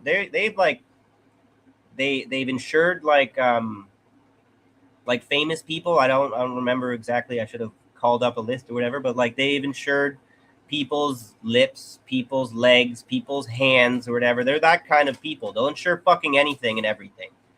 So, oh yeah, they've insured fucking dictators. Let me show that real quick. They fucking insured Nicholas II, the Tsar of Russia, which is ironic. I would love to do some digging, but I'd probably have to go to a fucking like archive library of some government or some shit to get this kind of information. But I'm pretty sure that they had insurance on the fucking the Romanov family that got executed by the Bolsheviks, and then somebody probably got fucking paid out for that. Okay, you know, before Poly Market existed, there was a fucking Lloyds of London who would just gamble on, take out a fucking life insurance policy on anyone before there was laws preventing it. And even when there are laws preventing it, they keep fucking doing it because the government's giving them way too much power. They're too big to fail. So let me find that fucking, where's this Hitler shit? Whatever. Like they literally took out they probably had an insurance policy on Hitler and like Mussolini or whatever, right? They were. It makes me wonder who else fucking in modern times that they have an insurance or whatever of like dictators around the world right now or whatever, right? Like, god damn it. All right, let me do this again because I can't fucking find. I got too many tabs, so let me see. Where is it? Where is it? Because this is just crazy, right? When you look into this shit, how dare this kind of company be allowed to continue to exist?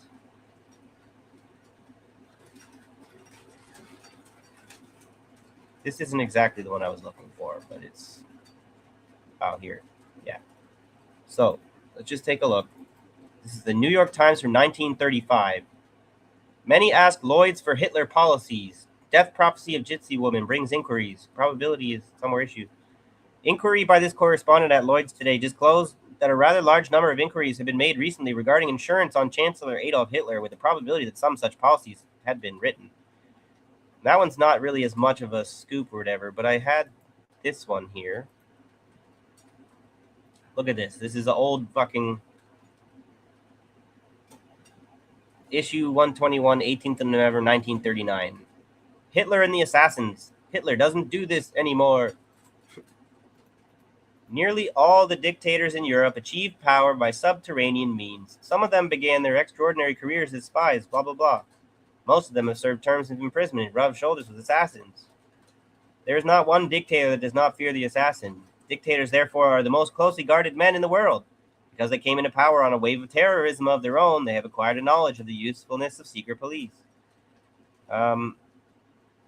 They too have their brigades of spies and are willing to pay well for useful information, blah, blah, blah. The dictator has a constant fear of the murder clubs of Europe. Only a short while ago, Europe boasted 7 dictators. Now only 3 remain. Of the chances the other dictators of escaping assassination? Asked the insurance, or what of the chances of the other dictators of escaping assassination? Asked the insurance experts at Lloyds. They are not particularly optimistic. For a raid against Hitler's life being taken by violence, you would have to pay more than £50 for every £1,000 of insurance, and this would carry you for only a month. If your interests are in Italy, the charge against Mussolini's assassination would be £20 for each £500 insurance, the period being 3 months. Ensuring the life of a dictator is one of Lloyd's biggest gambles. Success. So I wonder, right? How many of them are they still insuring? The success of the attempts against King Alexander and Chancellor Dollfuss have alarmed those police agents responsible for the safety of their rulers. Incidentally, they've considerably alarmed the dictators themselves. Hitler, Mussolini, and Stalin have each redoubled their guards and faithful followers. So yeah, but that's basically it. So fucking Lloyds of London, what they did, whatever, they would offer people who had like a stake in the death of a person, where they would let anybody kind of if they claim that, and I guess actually this is a thing too, if you look it up, they can do this or whatever for a variety of reasons. Like you're like in 9/11, this is one of the things that was really fucking disgusting. Some of these people made money off of insuring the people who died in 9/11.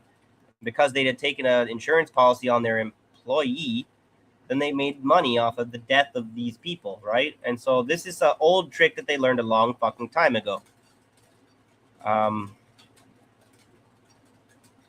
But this, I'm maybe going to have to get into the history of this company because it's been around for a very long time. Maybe before, I don't know where to go from here exactly.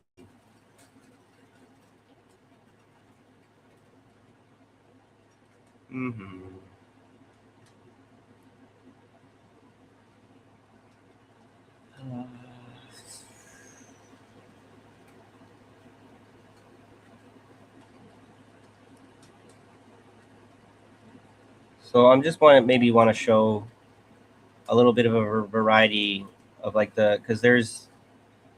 So I'm trying to show you throughout history how many different places that they've insured, right? So they insured Hitler. They also insured like the Titanic, which they like really paid off like really fucking fast. Let's see if I can find it.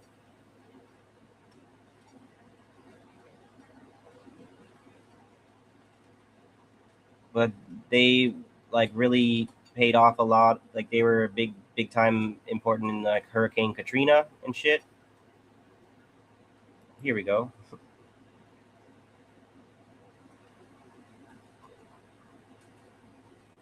God damn it. I forgot. Okay. Here. So Lloyd's pays Titanic loss in 30 days. Can modern American carriers pay as promptly? So isn't that the funny thing we forget about? Whenever there's some shit, whatever, when the insurance companies, they take forever, right? That's because they're just doing their best to get out of having to pay, right? But when the Titanic sank, the Lloyds of London paid, like they had done the insurance claim, and they paid it in 30 days. So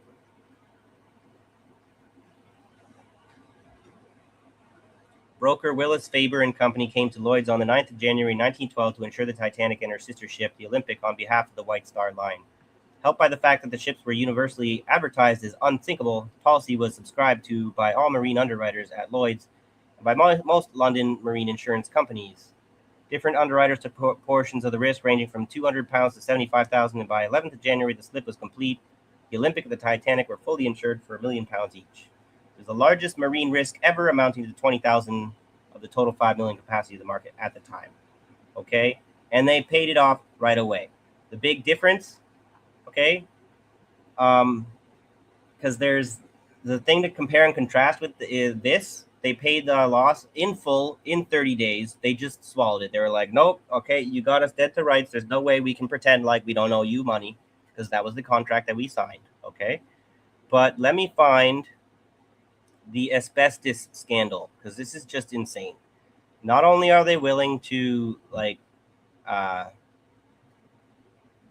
like really destroy the working class and everything, um, with all their dangerous, like too big to fail kind of economics, but this is the thing that we really need to stress on capitalists themselves, right? You think that you're better off with these people, that you'll make more money with them. You will fucking lose your shirt to them just as much as we will, right? This is why you just can't trust these people or whatever. We have to destroy this kind of mentality. So I need to find the let me fucking try this again,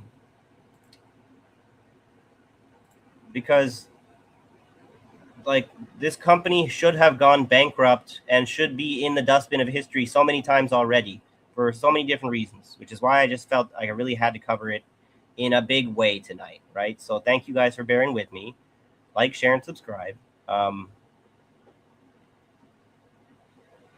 this is like, if you can read up on a company like this and you still think that capitalism deserves kind of saving or protecting or whatever, you're just like not fucking human. You know what I mean? So, but, okay, what am I looking for here again? I'm looking for, okay, the asbestos scandal.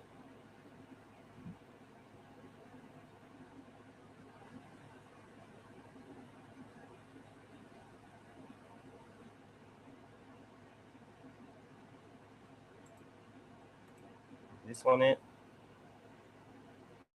Nope.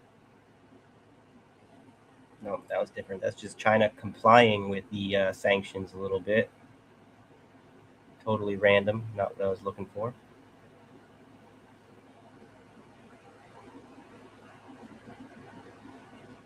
Uh,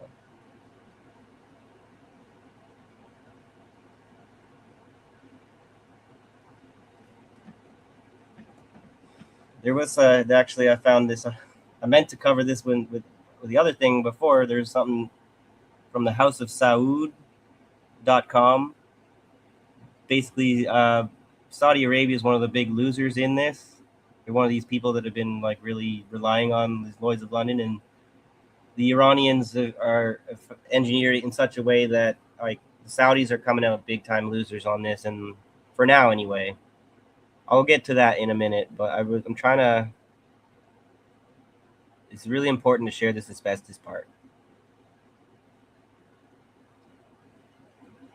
because it's like people who, they're called names or whatever.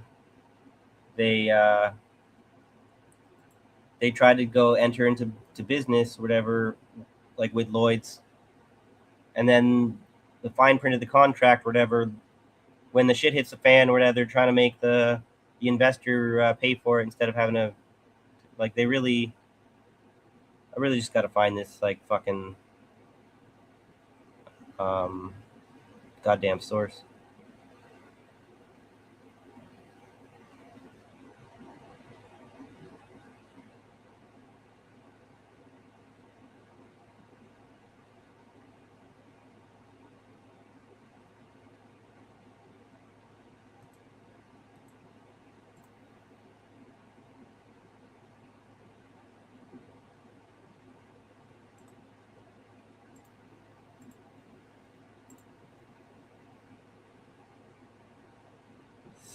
My bad, guys. Too many sources. It's got to be here somewhere, though. Well, here's, I think it's, okay, here's part of it. This is not the best source, whatever, but this is like supporting source. Los Angeles Times. Judge rejects claim against Lloyds. November 4th, 2000. Fuck off. Hundreds of investors face ruin Friday after a British judge ruled that Lloyds of London did not mislead them into risking all they owned with the insurer while it knew huge losses were on the horizon. Fuck you, judges and lawyers who sit here and make up ridiculous excuses, but although at the same time, it's hard not to fucking agree with a judge on this, in this kind of an instance or whatever. You guys, you fucking capitalists, you greedy pigs, whatever, you should have known better, and you got fucking burned, and burned in the worst possible way. And maybe if we let you guys fucking eat the loss, you'll fucking learn something. Except you can't fucking do that because you just let this company off the hook, because, you know, if you actually held them accountable, you would fucking just collapse the economy, which should fucking happen. Because if the people in the governments and the fucking court systems and everything keep acting like they have no choice but to let these people get away with fucking everything, basically murder and everything and anything, child trafficking, all this shit, okay? Then you guys just, there's the antithesis of what you claim to be or whatever at all times, right? Like, it's like there's not even much worse that I could say, right? Like, just stop being the backstop of this kind of like criminal behavior, right? So we can actually have real lives, because this is not real life, okay? In the latest chapter in a saga that has involved suicides, divorces, nervous breakdowns, and lost family fortunes, Justice Peter Creswell rejected the so-called names claim that Lloyds, that's what Lloyds calls their investors that invest with them, names, okay? So the names claim that Lloyds lied to them about looming claims for compensation connected to asbestos-related diseases.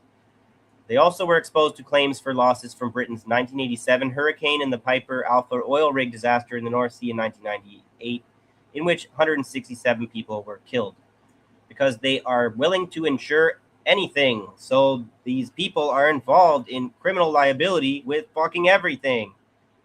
Total losses at Lloyds during the 1980s ran to about 11.5 billion. Asbestos claims amounted to about half of that sum. While clearing Lloyds of wrongdoing, the High Court judge harshly criticized operations during the 1980s at the world's largest insurance market. Oh, you wagged your finger at them. Good for you. The catalog of failings and incompetence in the 1980s is staggering and brought disgrace on one of the city's great markets or whatever. Of course, you fucking white supremacist or whatever, British Empire or whatever, is nothing but the world's biggest disgrace or whatever, except only maybe topped by the US and Israel, obviously. But they're all the same fucking beast at the end of the day. Creswell said in a 400-page written opinion, many names have suffered enormously in financial and personal terms. Lloyd's chairman Max Taylor said the insurer will press the names to settle their debts, which he said totaled about $73 million. There's absolutely no legal reason why these names should not now pay their debts, he said. Okay, so let me try and find this other fucking source, because it's so much better than this one. It's like written by the people, these names or whatever themselves, who are telling you their side of the story. Truth about Lloyds. Here it is. Okay. Timeline of fraud at Lloyds of London. Okay, so if you can get away with this shit and still be allowed to be a key player in the Strait of Hormuz crisis in 2026, there's something severely wrong with the governments that regulate you. They don't really regulate you. That's what I'm fucking saying, right? Who regulates who? The activities of Lloyds of London over the last 30 years have led to the greatest financial scandal the world has ever seen in a single organization. And that's just over the last 30 years. Wait for it. We're going to get there. Okay? Their connection to the fucking slave trade, transatlantic slave trade. One thing at a time. Among the key causes were huge asbestos and pollution losses. For their own gain, members of the Lloyds ruling committee and other key market insiders deliberately concealed these losses from the rest of the Lloyds market, active names and prospective names, when they had a duty to disclose them. Oh, classic capitalist behavior. Almost like the whole capitalist system runs on lies. The whole thing is a big fucking lie. It led to the creation of a Ponzi scheme whereby those who had most to lose could leave the market as new names were enticed to join. And that's still the fucking structure of the market. It's just a little bit more window dressed up to not look like it's we made some corrections. We learned our mistakes, whatever. We implemented our own self-investigation and we figured out what to do when we corrected it, whatever. Yeah, sure. Central to the actions which took place was the fact that the Lloyds ruling committee, which was comprised entirely of brokers and senior executives running Lloyds syndicates, was also responsible for regulation of the market. Conflict of interest of the committee led to a complete failure to regulate the Lloyds market. This document contains a timeline of the key events that took place. The makings of the catastrophe. Part 1. Sorry, I'm going to have a lot of reading to do. Here we go. 1930s. Lloyd's underwriters start to write U.S. general liability risks on a broad form basis. Many policies were unlimited with respect to both aggregate claims and exposure. 1960. Rachel Carson published Silent Spring, warning of environmental disasters and making specific mention of the Rocky Mountain arsenal pollution, for which Lloyd's was a major insurer. 1968. Lloyd's underwriter and later member of the Asbestos Working Party, Charles Sky, visited New York to investigate the asbestos situation. Insurance industry analysts began to realize that asbestosis claims would lead to massive insurance industry losses. American insurers started to reserve for asbestos, pollution, and health hazard claims, for which they paid out $540 billion between 1970 and 1995. They will pay a further $90 billion by 2004. The members of the Lloyds Ruling Committee realized that they and the 6,000 wealthy British names may face financial ruin. The report from the resulting Cromer Commission investigation recommended that the assets which each name must show to back Lloyd's membership be decreased. This would allow easier recruitment of new names and capital. Hence, there would be more assets to absorb the impending losses, and existing names could leave. A Ponzi scheme. Now, I would just say, real briefly, if this happened with asbestos, it's probably happened with the opioid crisis, and it's probably happened with the COVID, pandemic, like looting of companies.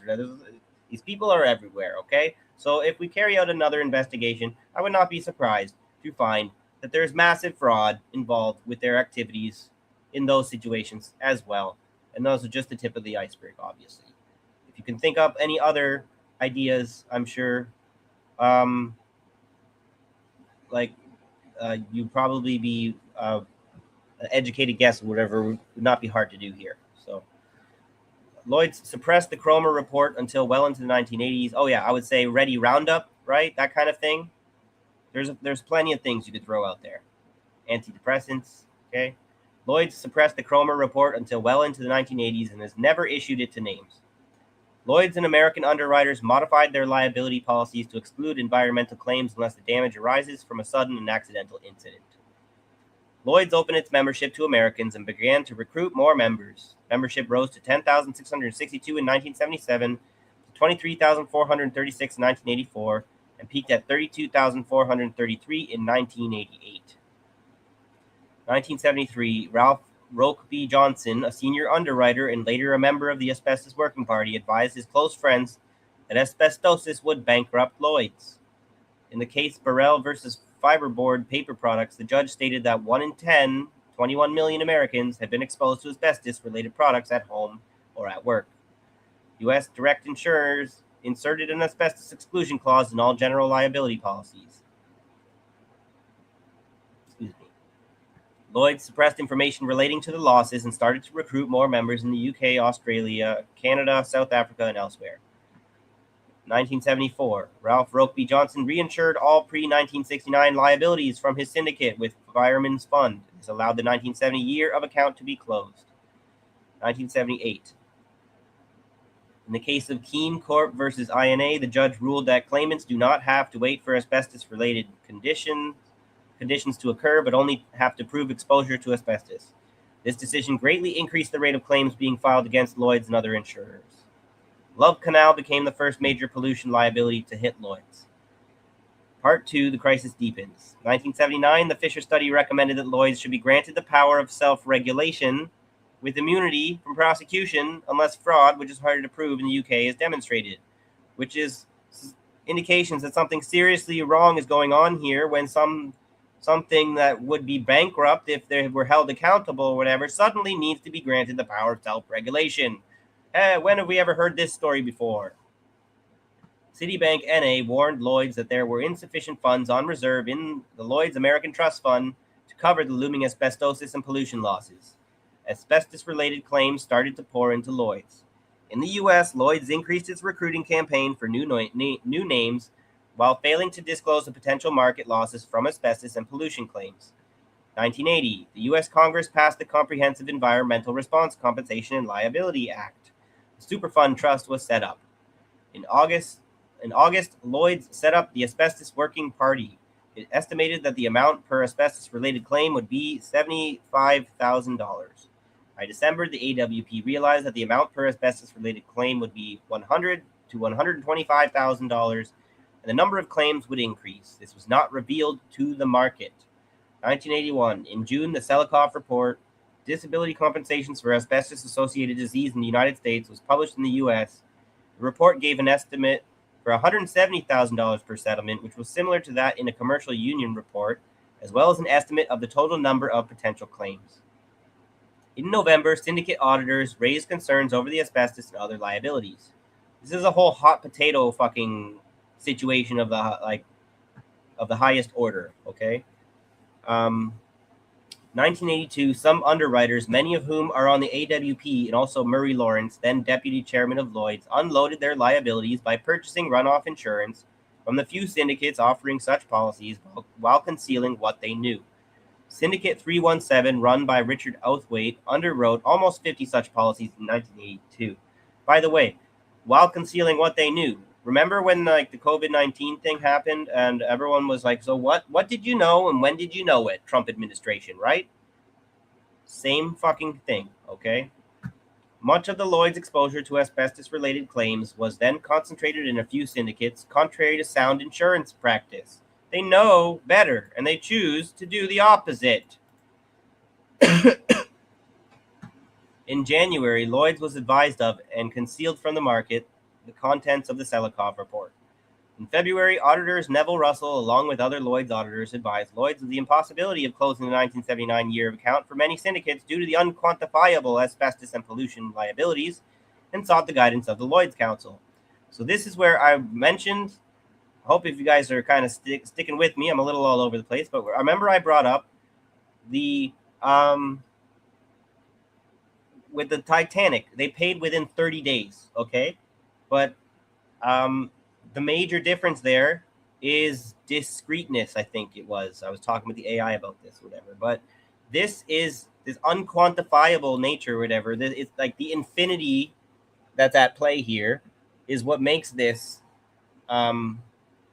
such a problem or whatever, but also a massive money-making opportunity. It's the too big to fail situation. So with the Titanic, where it made sense for them to pay it off in full right away, as if they were like an honorable person, and then they get the PR of looking like, hey, look, a disaster like Titanic happens, wherever, we'll pay your policy in full, right? And that's our fucking promise of the good. The whole insurance industry likes to pretend like it operates on only like the people with really trustworthy who give their word and keep it, whatever, are the people that we do business with. That's the fucking claim that they somehow get away with time and time again when they stab people in the back after saying that kind of shit, okay?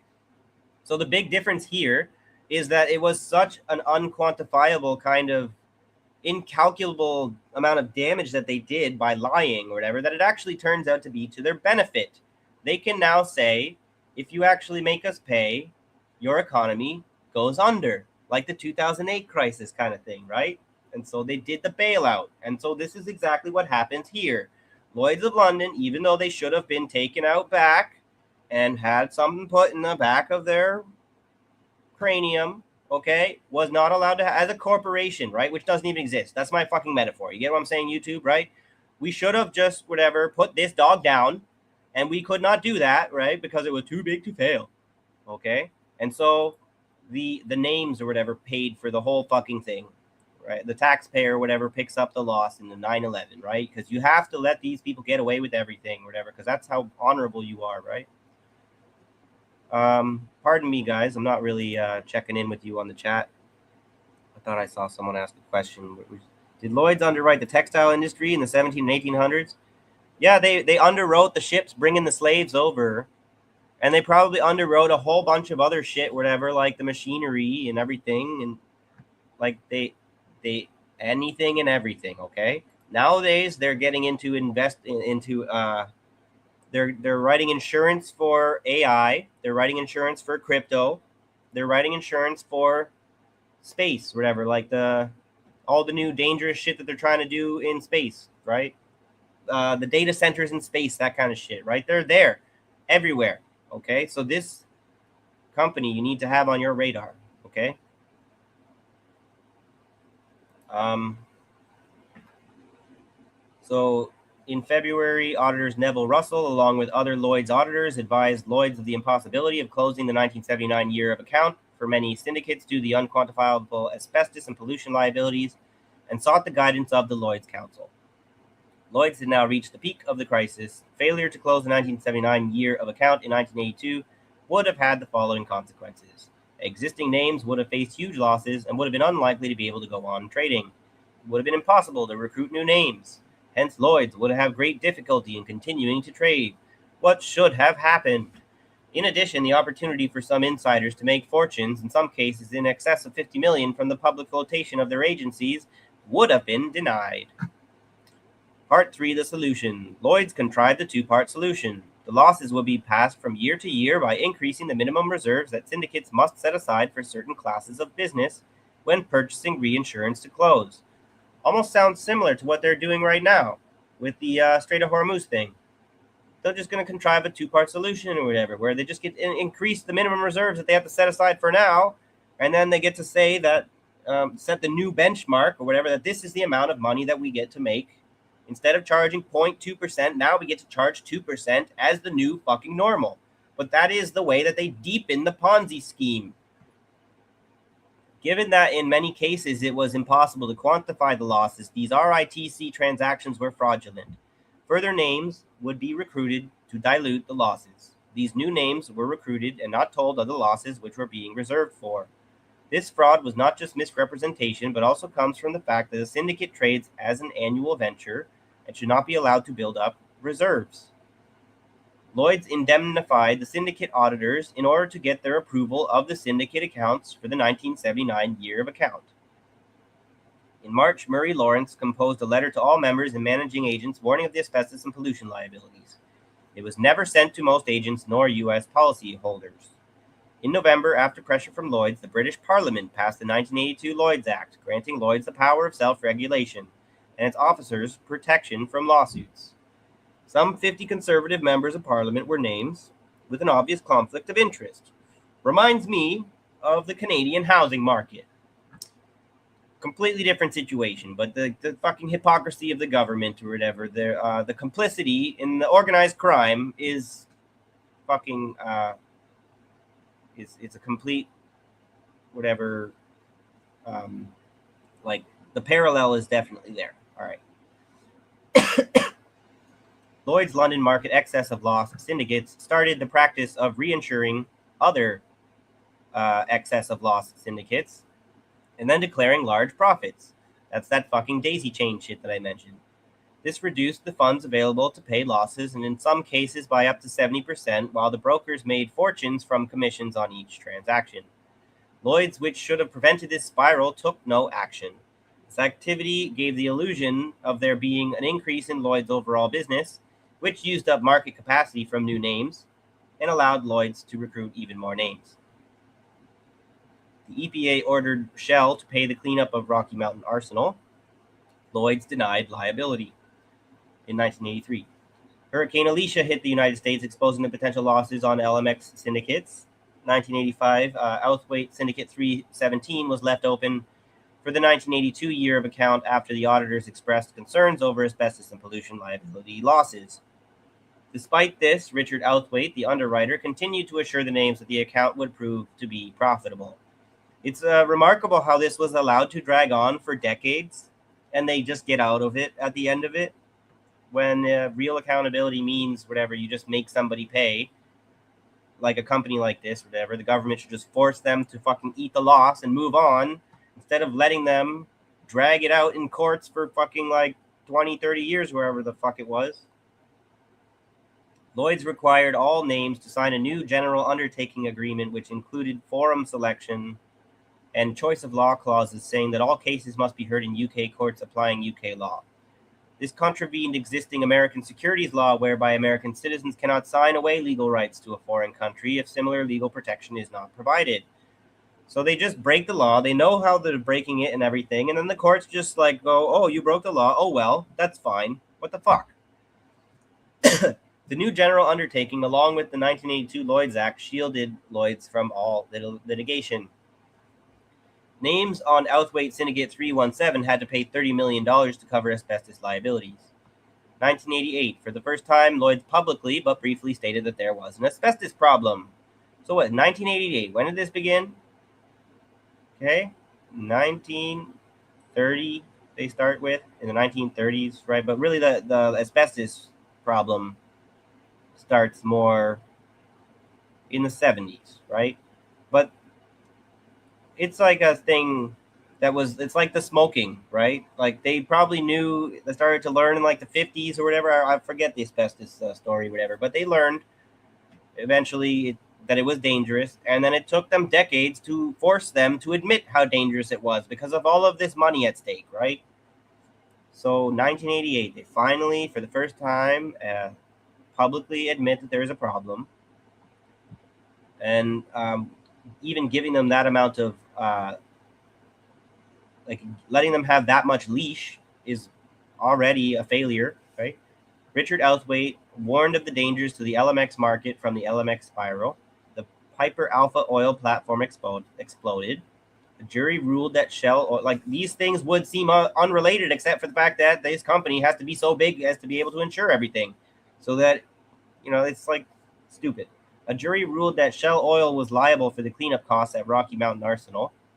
1989, this was a year of major disasters. Exxon Valdez, San Francisco earthquake, Phillips petroleum plant explosion. These, along with Piper Alpha, triggered massive losses for the 14 LMX syndicates, where most of the losses were concentrated.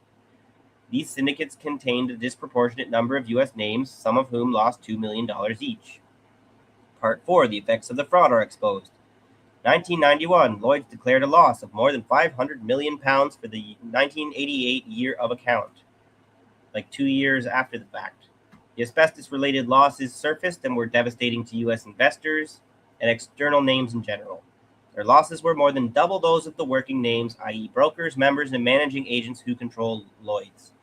Names formed action groups and successfully sued Lloyds agents, but later found that the errors and omissions coverage was insufficient to cover all the claims. The Roby case, where U.S. names, this is where you can win and it doesn't even matter, right? In court, this is how I've learned this with like the landlords. Something is really, really, really wrong here. We don't actually have any fucking rights, even as a capitalist. Anyway, the Roby case, where U.S. names filed racketeering charges against Lloyds, was the first of many cases to be thrown out on the forum selection clause. The court assumed that Lloyds had SEC approval as a security, which in fact it did not have. Well, what the fuck did you do that for, court? You fucking corrupt pieces of shit. The SEC suddenly ceased its investigation into Lloyds for possible violations of security laws. Oh, how suspicious.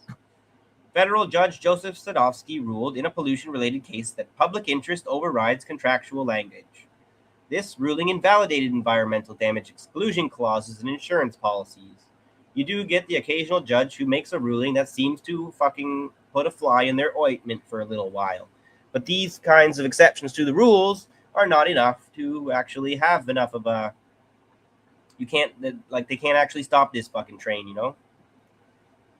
1992, Lloyds declared losses of more than £2 billion for the 1989 year of account. Names continued to leave Lloyds as they did not have the money to continue to trade. 1993, Lloyds declared losses of £2.3 billion for the 1990 year of account. The exodus of names continued. 1993, only 19,000 names traded. 1994, Lloyds declared losses of £2 billion again on the 1991 year of account. Lloyds made its first offer to names of $900 million. No cap, i.e. no protection against further claims, was included in the offer. Various names action groups won all court cases brought against members and managing agents at Lloyds, but only recovered $1.5 billion of £9.3 billion in asbestos and pollution claims. However, Lloyds unilaterally amended the premium trust deeds, which govern a name's obligation to pay Lloyds for losses allegedly owed by Lloyds syndicates, so that the £1.5 billion in awards went to Lloyds. So even if they lose, they just rewrite the fucking rules after the fact. And I guess they're allowed to do that. Because who the fuck wrote these rules? These regulators or whatever, who decided that they should have this much power. That's your fucking dictatorship of the bourgeoisie controlling your governments that we've been arguing about as communists and socialists, right? It's fucking there. It's not a propaganda claim or whatever. It is objective fact, okay? 1995, the New York State Insurance Department investigated the Lloyds American Trust Fund, which is administered by Citibank in New York City. Its public report concluded that there was a deficit in the fund of $18 billion. It further revealed that individual accounts had not been maintained for each name as required by trust law. The Treasury Select Committee of the British Parliament continued its investigation into financial self-regulation, including Lloyds. It heard evidence that fraud had been committed at Lloyds. In its report, the committee called for a major inquiry into Lloyds. The British government deferred any inquiry until the middle of 1997, i.e. after the next general election. Lloyds made a second £2.8 billion offer to Names in response to Names' court actions. This offer provided cover for existing claims and an allowance for future claims. However, it did not preclude policyholders from pursuing Names for payment if the reserves established by Lloyds were insufficient to meet long-tail claims. Lloyds CEO Peter Milton resigned after admitting that there had been fraud at Lloyds. 1996, Lloyds made its third offer called Reconstruction and Renewal of £3.1 billion. However, Names were required to pay £1.4 billion in alleged losses and give up to £1.5 billion in litigation awards.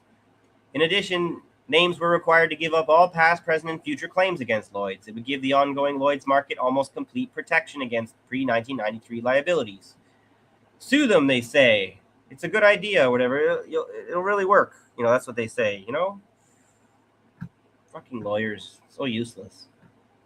Lloyds consistently denied Names' requests for details as to how their liabilities have been calculated. Securities regulators in 13 states issued cease and desist orders against Lloyds. These were based upon claims that Lloyds broke state laws by selling unregistered securities through unregistered agents and misrepresenting the investments through material non-disclosure and fraud. This is where this is the marketplace where all the maritime insurance is done, where we're like this fucking prestigious or whatever marketplace or whatever. Like, this is your marketplace. This is your capitalism, okay?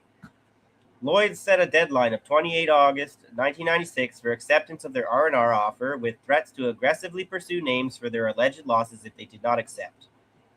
Lloyds and Lloyds managing agents and members' agents continued to deny Names access to information to which they were entitled by law regarding their underwriting activities. I almost feel bad for these Names, except that these people are as bloodthirsty capitalist bourgeois whatever motherfuckers as these whatever underwriters that they end up into a fucking financial knife fight with, okay? They deserve each other completely. The problem is that we end up paying whatever for all of their greed at the end of the day. The North American Securities Administrators Association sent a task force to London to reach a resolution to securities fraud cases, either filed or pending in some 40 states. In secret negotiations, the task force agreed to settle for an additional £40 million discount on the payments to be made by American Names, but only for Names who accepted R&R.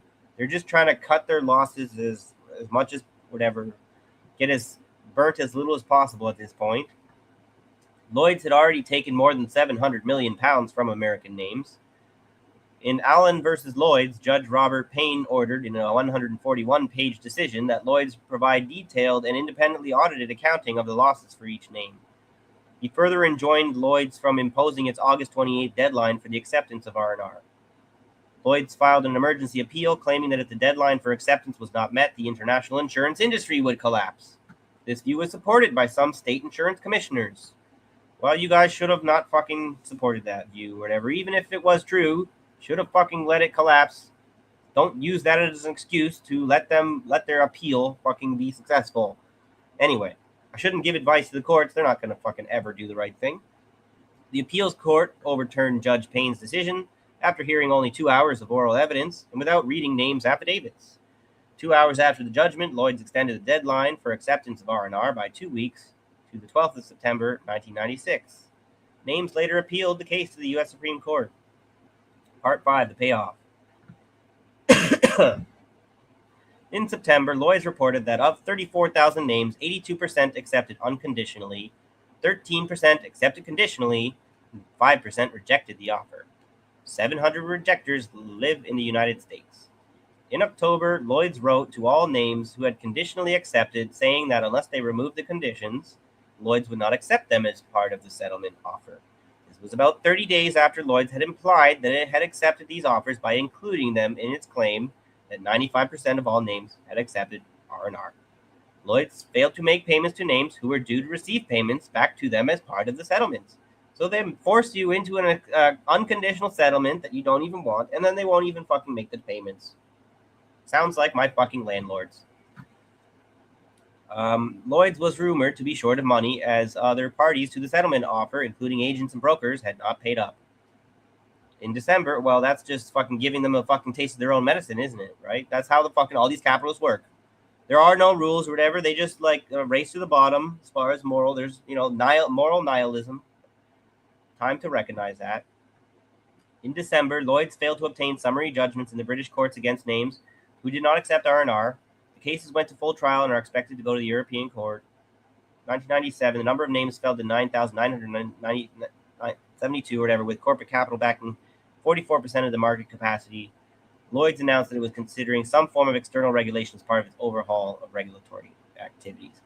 So that's kind of a long story short. And I've shared with you this New York or Los Angeles Times article. Basically, they somehow squirmed out of it and made the people that they scammed have to be the one on the hook for everything. Now let me quickly share this with you. This headline from the Independent.co.uk. 10 years after Lloyds of London scandal, investors face new threat of financial ruin. Okay, I'm not even going to get into that. But just sad to see, right? They just face scandal after scandal after scandal, and it doesn't fucking matter, okay? The ultimate risky business, how Lloyds of London ensures its own future. I don't know if we want to get into that one.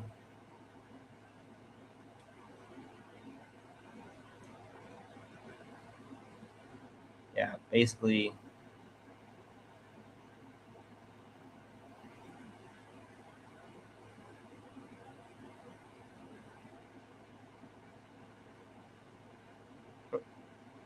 Yeah, for the sake of time, I'm just going to put these links in the description. You guys can check them out if you want. I highly doubt anyone will. What's the other scandal? There's this WorldCom scandal. I don't know if it mentioned it. But they insured this WorldCom company, and it was a massive thing in 2002, right? Classic kind of Wall Street corruption. So they're involved there. So let's get into this. Specters of slavery in the global economy, rupturing the selective tradition in the history of Lloyds of London. In 2000, amid global protests following the murder of George Floyd in the U.S., Lloyds of London, the world's largest insurance marketplace with origins dating to 1688, issued a historic apology. He said sorry for his role in the Atlantic slave trade. This confession was a volte-face following a century of forgetting the subject. As a foundation of the global colonial economy, we increasingly know more about how insurance enabled Atlantic slavery, but much less about how such atrocities were subsequently marginalized, and in turn, how public controversy was renewed. At the intersection between finance, race, and empire, the argument here responds to this puzzle by explaining the Lloyds evading of slavery as a strategic orientation backed by intellectual, legal, and corporate resources. The article argues that the re-examining of the Lloyds slavery nexus was not only the product of Black Lives Matter, but the labor of many critical agents, scholars, lawyers, and insiders at Lloyds who demanded accountability, and have never gotten it because Lloyds still fucking exists. If they paid the reparations for slavery, they would go bankrupt. So you let them issue an apology and you pretend like you've managed to successfully demand accountability. Good for you, fucking academia, scholars, lawyers, and insiders. Fuck you. By using the concept of the selective tradition to excavate these cultural dynamics, the article has wider implications for IPE's understanding of the racial politics of the insurance industry, as well as how institutional memory and narrative control work in the service of power. So, this is just a This is the stuff that, like, if you're wondering why we all have depression, right? It's because this was allowed to be our fucking reality somehow. Thank you, ancestors, for like being the assholes that you were, or whatever, and dropping this fucking shit in our laps. That's fucking sarcasm, obviously. My ancestors, my white ancestors, whatever. Like, thanks so much. In June 2020, amid global protesters following the murder of George Floyd in the United States, Lloyds of London issued an historic apology for its role in the Atlantic slave trade. This public reckoning marked a dramatic reversal after more than a century of forgetting. Yet the apology and the accompanying promises of reform raised deeper questions on institutional complicity and accountability. Why was Lloyds able to evade this aspect of its history for so long? And what forces disrupted its silence? As a foundation of the global colonial economy, we increasingly know more about how insurance companies were intimately associated with the Atlantic slavery. However, we know less about how the atrocities of this era were subsequently marginalized, and in recent years, how this violent history has become a public dispute. In the context of ongoing debates on the roots of racial capitalism, this article responds to this puzzle via a cultural, political economy analysis of how colonial amnesia is reproduced and ruptured within powerful financial institutions. In doing so, the argument makes two key interventions at the intersection between finance, race, and colonial history and international political economy. Basically, should this fucking insurance company be allowed anywhere near the Strait of Hormuz with their extreme racism?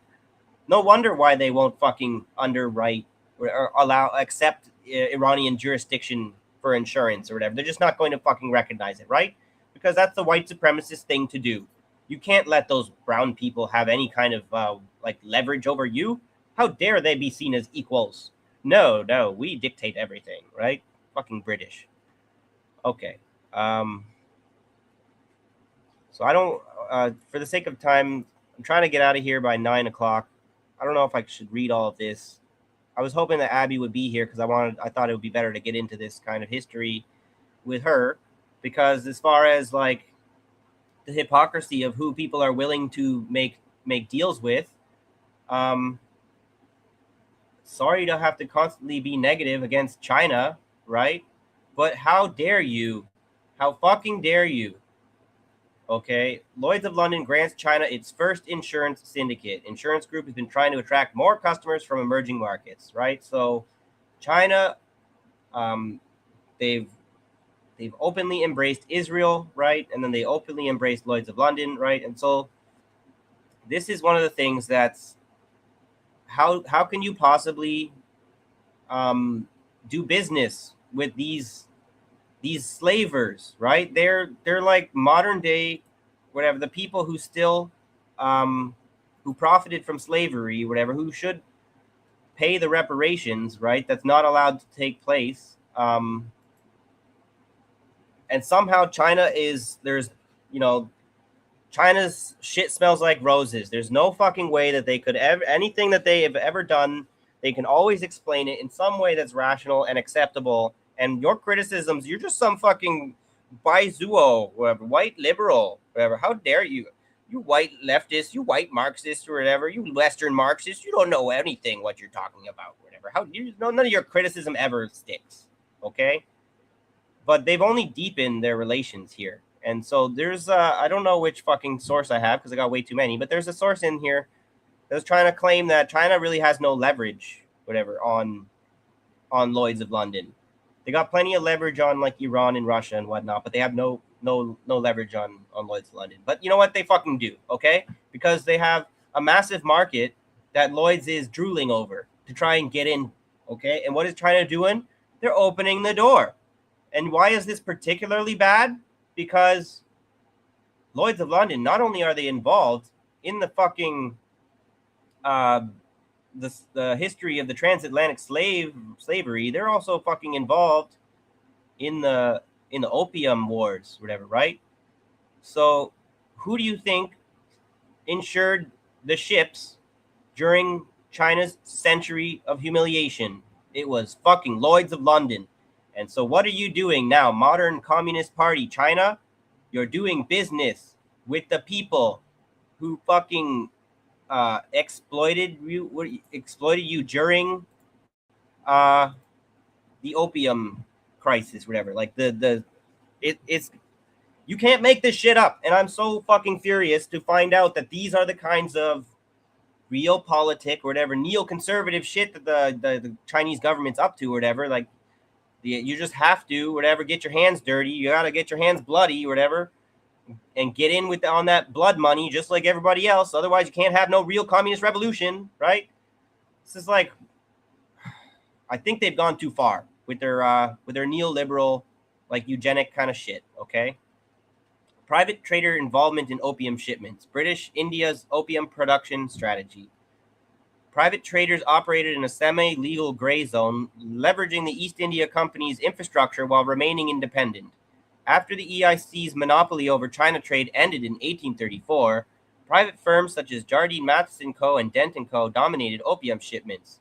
Their strategies included buying opium from EIC-controlled auctions in Calcutta and Bombay, using vessels like the Red Rover to evade Chinese coastal patrols, partnering with local Chinese merchants, compradors, to distribute opium inland. The opium trade is the safest and most gentlemanlike speculation I am aware of. William Jardine, 1830s, okay? Private traders relied on complex financial instruments to minimize risk. Traders exchanged opium profits for bills payable in London or Calcutta, avoiding silver smuggling.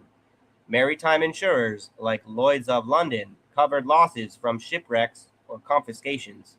Lloyds of London was a major insurance where they worked hand in hand with the East India Trading Company. Opium sold in China at 300 to 400% markup compared to auction prices in India. System created a self-sustaining cycle. Profits from opium funded the purchase of Chinese tea for British markets. Tea taxes in Britain, financial colonial administration in India. By the 1830s, private traders controlled 80% of opium shipments to China, undermining the Qing dynasty trade restrictions and escalating diplomatic tensions.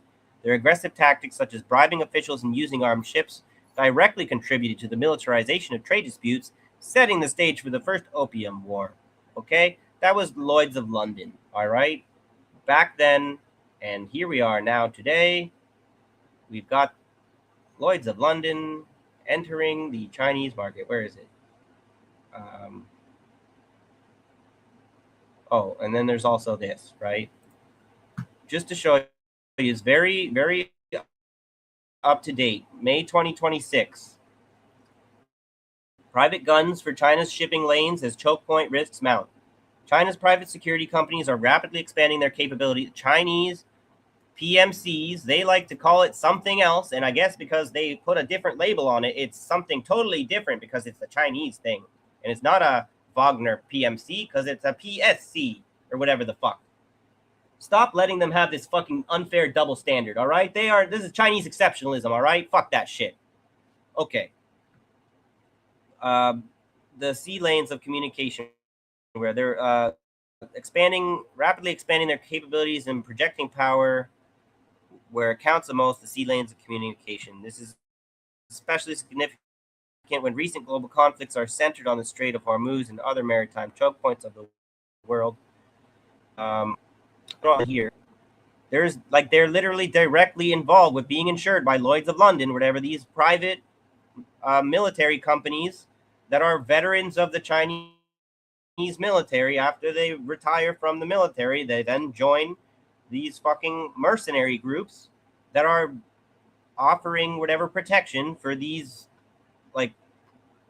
like the shipping lanes, but also like in like Africa and all over the place or whatever. They're safeguarding China's assets, their private interests in other people's countries, right? They're using mercenaries to everything's gone private now, right?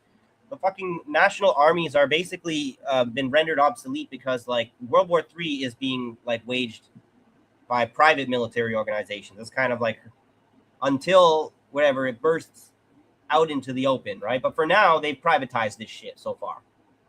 I may have to find it.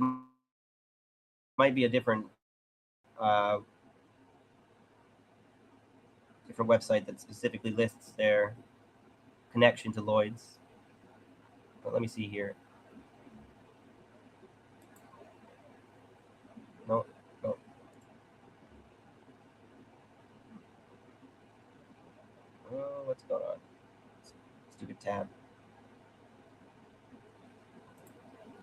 I think here it is. Yeah.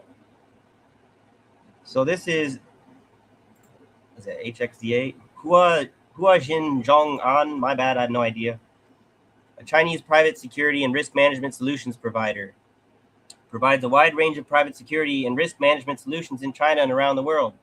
Manned guarding and security technology operations in mainland China remain their core service, where more than 28,000 employees protect offices and factories of domestic and international companies, airports, subway stations, universities, international missions, and more. Outside of China, HXZA has numerous overseas operations and subsidiaries with approximately 400 employees. They specialize in providing armed security personnel for commercial vessels sailing through the now former high-risk area in the Gulf of Aden and the Gulf of Guinea. HXZA also has licensed land-based security operations in South Asia, Africa, and the Middle East, providing guarding, security advisory, and technology solutions, as well as offering comprehensive close protection and logistics service. Additionally, the company provides K&R response services to insureds as an appointed crisis response service provider by their Chinese and Lloyds insurance partners. Okay? That's unacceptable, China. You don't get to do business with like the most bloodthirsty fucking colonial racist entity of all time and act like you're fine.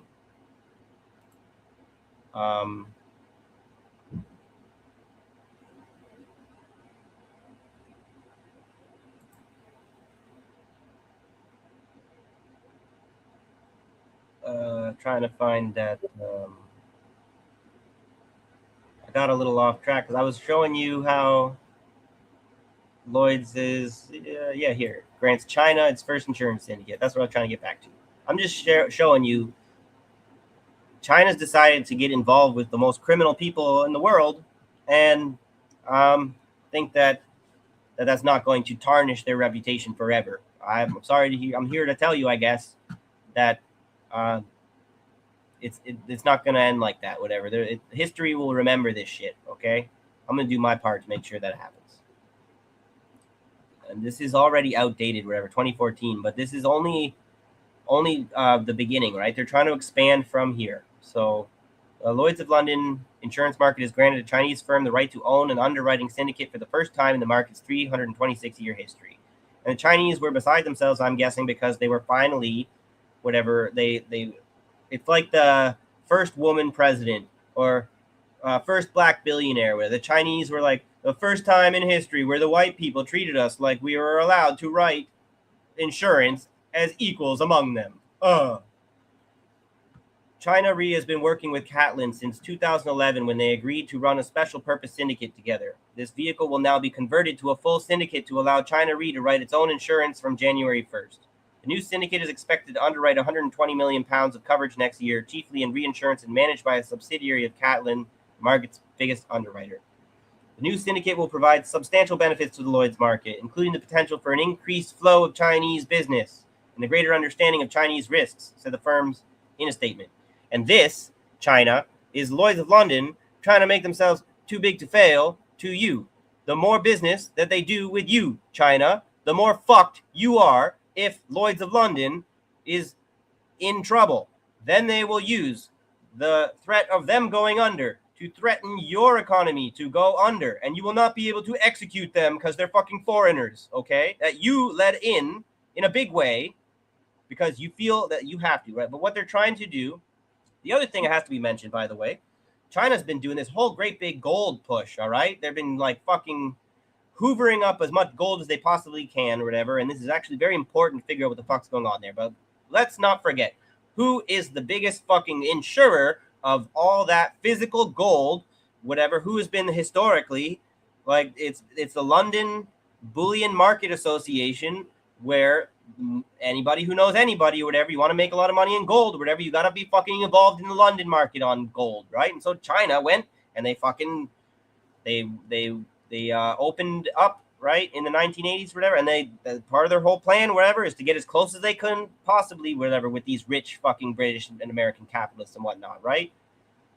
And so they could not really do their plan without Lloyds of London, but they are also, to be fair to the Chinese, whatever, they are Lloyds of, if they play their cards right, whatever, Lloyds of London is going to be left out in the cold because China's trying to establish the gold market, like in the East or whatever, to take away London's whatever prized seat or whatever at the top of the global gold industry, right? And so, but are they doing that with insurance? Because I don't really see. Maybe I have to do more research or whatever, but it seems like for now, China's not really challenging the UK's dominance in the maritime insurance. What they're trying to do is get a slice of the pie or whatever instead. They're trying to say, hey, man, can I have some of those profits too? And so this is where I'm trying to say, when you say like they're Iran's ally or like Iran's not a proxy or whatnot, I'm seeing a little too much of evidence of Iran and Russia and whatnot using, or Russia and China using someone like Iran or Hamas or Lebanon or whatever, by extension, they will use those people just like the Western capitalists will. But because they're not white, they're seen as not doing the same kinds of crimes. All right, I'm just trying to say that's hard for the white guys not allowed to say certain things, right? So anyway, the new syndicate, the increased flow of Chinese business.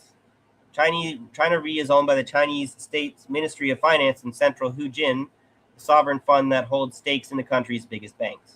The company is China's biggest reinsurance firm and the eighth largest in the world, with $7.9 billion in gross written premiums last year. Syndicate 2088, which China Re will own from January, 88, how cute, by the way, wrote $48.8 million in premiums last year and posted a loss of £100,000. Our long-term strategy is to increase our activities in the international markets, and we look forward to working with international clients and their brokers placing business in the Lloyds market. Their long-term strategy is to get as deeply in bed with the Lloyds fucking colonizer, opium trader, whatever, slave trading fucking market, whatever, what's good for the goose is good for the gander, right? So Lloyds of London, which can trace its roots to a coffee house in 1688, has been chasing deals from emerging markets for several years now and has business in over 200 countries. The organization opened an underwriting office in Beijing in September, 14 years after it first opened a representative office in the city. The market is made up of 94 syndicates or members that join together to cover a particular risk. Okay, blah, blah, blah. All right. But then I also noticed this, just to point this out briefly, our shared story in China. This is Lloyd's Registry, which is a separate entity, but it's definitely related. It comes from the same coffee shop or whatever. And what these people do is like classify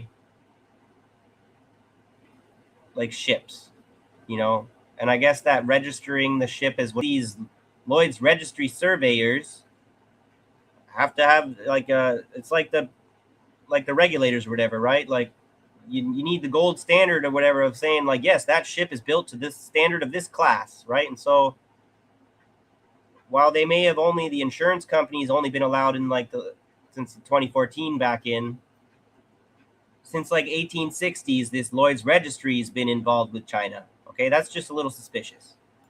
Let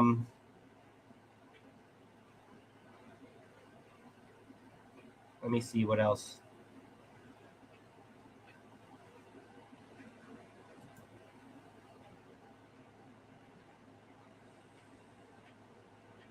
Okay.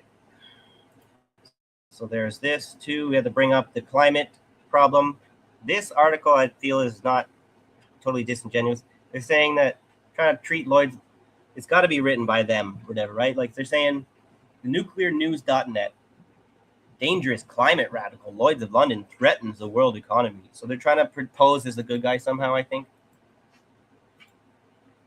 The world authorities have got everything in hand. There should be no need to worry about that global heating nonsense. We learned at climate summits COP28 and COP29 that our shares in oil, gas, coal are going to continue okay. Now the world's leader, the USA, is going to again withdraw from the landmark Paris Agreement, blah, blah, blah. So we can all forget all that silly reductions emissions nonsense. No more of our money to be grabbed by the United Nations Framework Convention on Climate Change. Gee, America has just been saved from a national energy emergency by Trump's foresight with an executive order. He was promised to drill, baby, drill. Okay. This is very much facetious, right? Like, we've really had the wool pulled over our eyes by organizations like the UK Met Office and NASA, Copernicus in Europe, Berkeley Earth, US Greenhouse Gas Center, World Meteorological Organization, the China Meteorological Administration. Yeah, it's pretty funny how everyone's in denial of the climate change and all these big whatever trusted experts are going ignored, right? Whatever. But so where's what is this fucking stupid article? Basically, they're trying to make the argument that the insurance companies, all this trauma is the result of Lloyds and others foolishly using the figures from the World Economic Forum and those other bodies and not paying proper attention to those who know the truth. So they're trying to act like the Lloyds or whatever actually cares about the climate, long story short, right?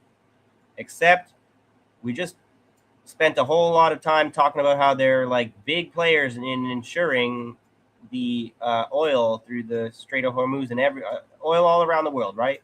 So they have a huge conflict of interest when they. I gotta find another fucking.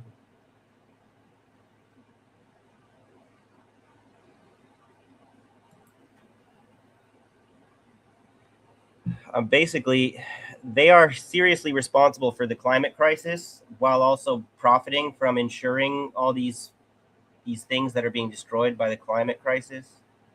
So let me just try and find an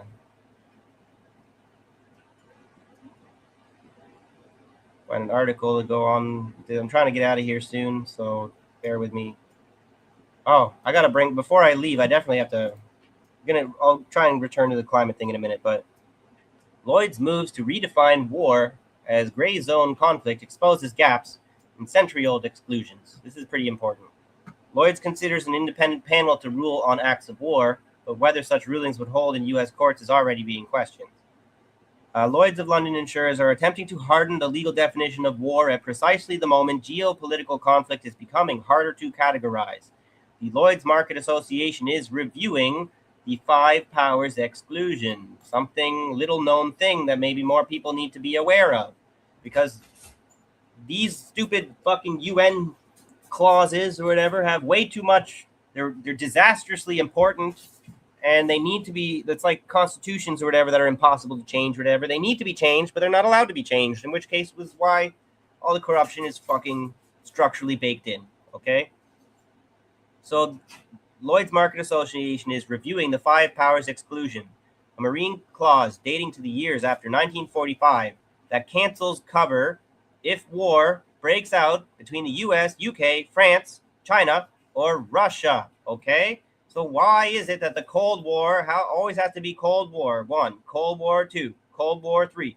Because these countries, the Security fucking Council members of the UN, are not allowed to go to war together. Because the fucking Ponzi scheme collapses. They have a clause that fucking kills the Ponzi scheme if these big superpowers go to war, because the insurance market becomes insanely impossible to calculate. There is no fucking insuring the losses of nuclear warfare, right? So basically what this means is that all wars between these powers must be fought by proxies. And so you're not really doing yourself any favors by letting them use your country so that they don't have to trigger these clauses. So the insurance market, whatever, that's this fucking slave trader, opium, whatever, motherfuckers, whatever, gets to, no matter what, control. They get to change legal definitions or whatever in order to maintain their cartel, right? So, no, this Security Council thing has to change or whatever. You need to, if you want further support, basically China and Russia or whatever, maybe you should give Iran a seat at the Security Council, right? Maybe that's the way to put an end to this war. Give Iran a seat at the table at the UN Security Council with veto power over the US and China and Russia or whatever, and the UK. How about on not just Iran? Why stop there? Let's give some African nations fucking seats at, like, let's expand that fucking Security Council to a place where it actually makes any fucking difference. Right, but they're never going to do that shit. Whatever, that would be giving up all their power over the lesser nations, right? So the binary assumes is no longer the So this is why the Lloyd's market is reviewing this, they are telling this is a quiet part out loud, I guess, because this exclusion no longer really is tenable, because the binary that it assumes is no longer the binary the world is operating in. Great power confrontation increasingly plays out through proxies, drones, and sabotage rather than declared hostilities, and the clause provides no guidance on where the threshold lies. All right, let's not get into that all over or whatever, but and I think it's here. Revisiting the five powers, war risk exclusion. This is a Cambridge.org thing. Marine war risk insurance fundamentally contemplates casualties caused by international conflict. Curiously, however, standard clauses also exclude cover and automatically terminate war risk policies in the event of an outbreak of war between a select group of historically powerful states. China, France, the United Kingdom, the United States, and Russia. And by the way, fucking speaking of France and the UK, how does this security whatever clause continue to make any sense when the UK and France have become so fucking weak as to not really be like they don't deserve having that much disproportionate power on paper, right? So if a new fucking maybe a country like India or something starts to obtain enough power, then they naturally would be the person who belongs in that select group. But because whatever historical precedent, like France and the UK or whatever, get that fucking force multiplier or that shit. You know, like this is all. Ugh. Anyway, I don't even know what fucking points I'm making anymore. So I'm kind of getting a little bit all. Let me just make sure. Let me try and double check to see if there's anything I'm missing here. So I encourage people to look into this little thing because it's all about avoiding triggering this kind of thing, right? All of Iran's people have to die, like people in Lebanon, people in Libya, whatever. It's always some other country that has to be put on the fucking chopping block so that these countries don't ever actually have to break these kinds of mechanisms and actually set a real new precedent.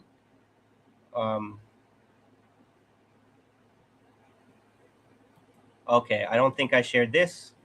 This is also important just to show you how unacceptable it is to let this kind of company have this kind of power over modern politics or whatever. Barclays profited with Holocaust victims' cash. This article is 27 years old. Barclays Bank is among British financial institutions threatened with multi-million-dollar lawsuits by Holocaust survivors and their families. The institutions are accused of profiteering from Holocaust victims' assets. Edward Fagan, a key American attorney behind last year's historic $1.25 billion settlement between Swiss banks and Holocaust survivors, ironically, considering how fucking Lloyds of London, this is talking about Barclays, but this article gets to Lloyds of London as well, okay? How they're involved with scamming Holocaust survivors, okay? While doing the whole thing with, like, being staunch supporters of, Zionist, whatever, Israel, right? Lloyds of London is like the insurance backstop that Israel needs, right? Without them, they're fucked, right? So, and they're, you know, they're gonna look the other way, whatever. At like, it's just like these are the things that we need to point out to people who never heard about any of like, oh, the Zionists are bad guys, whatever. Yes, okay. So this Edward Fagan's the attorney behind last year's historic $1 billion settlement between Swiss banks and Holocaust survivors, preparing to bring the action in the United States against Barclays, the Lloyds of London insurance market, and a number of unnamed British companies. This would open a new front in Britain for Jewish groups seeking compensation for assets expropriated by the Nazis during the Second World War. So long story short, they're involved with expropriating the assets of Jewish people. Like they tried to put like Jewish people try to put their assets in the bank or whatever, and then like they couldn't get it out again, and Lloyd's fucking stole it from them. Lloyd's their insurance company, they had like a German they had like a German insurance company that was operating in Germany that like got taken over by the Hitler regime, and they continue to make profits just like, you know, like Coca-Cola and that kind of like the Shell or whatever. Lloyds of London was just like them as far as profiting from the Nazi regime, and then like claiming like, oh, they forced our hands or whatever. What are you gonna do? We were under duress, or whatever. Yeah, sure, okay. Lloyds of London insured the Hindenburg, okay. Yeah, I think I probably made enough points.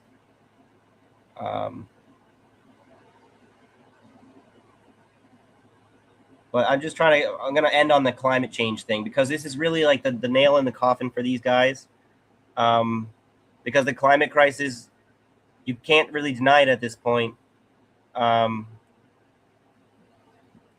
The climate change crisis is going to end the insurance industry, okay?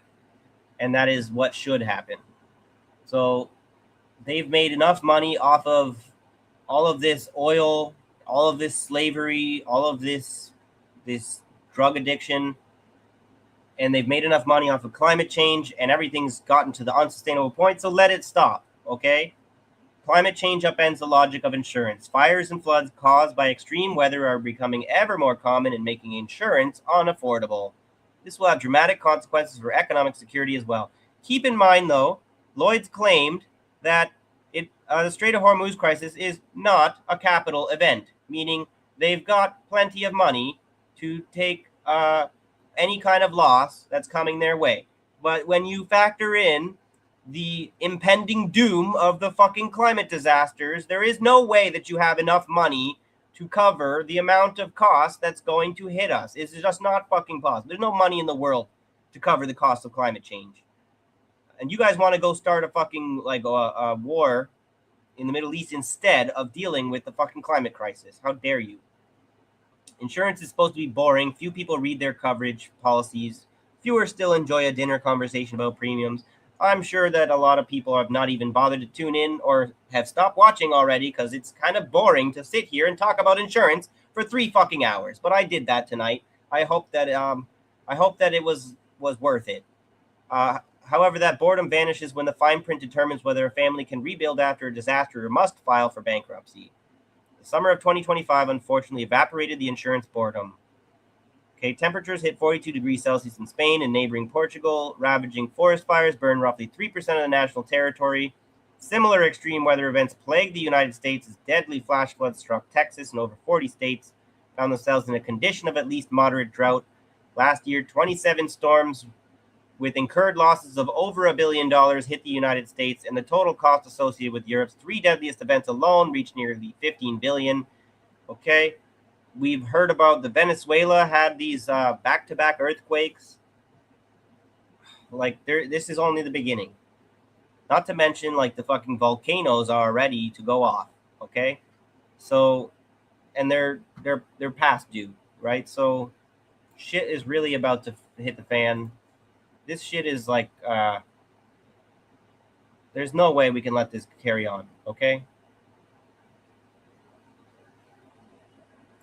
The U.S. hurricanes, cost Lloyds of London a record $2.9 billion back in 2005. Okay, that's Hurricane Katrina and shit.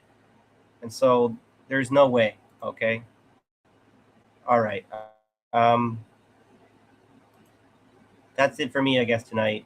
Let me take a look at you guys here in the comments. What's up, Old Man Barker, Cobra Commander? Thank you for joining me. Yeah, there's way too much of your comments for me to try and get into. I'm just going to try and take a look at some of the most recent here. Yeah. But, yeah, you'd be saying it's not mission critical or whatever. Keep an eye on space, right? Because these insurance people they see an opportunity everywhere. Okay, so they're going to create a bubble over here to take care of the bubble over there.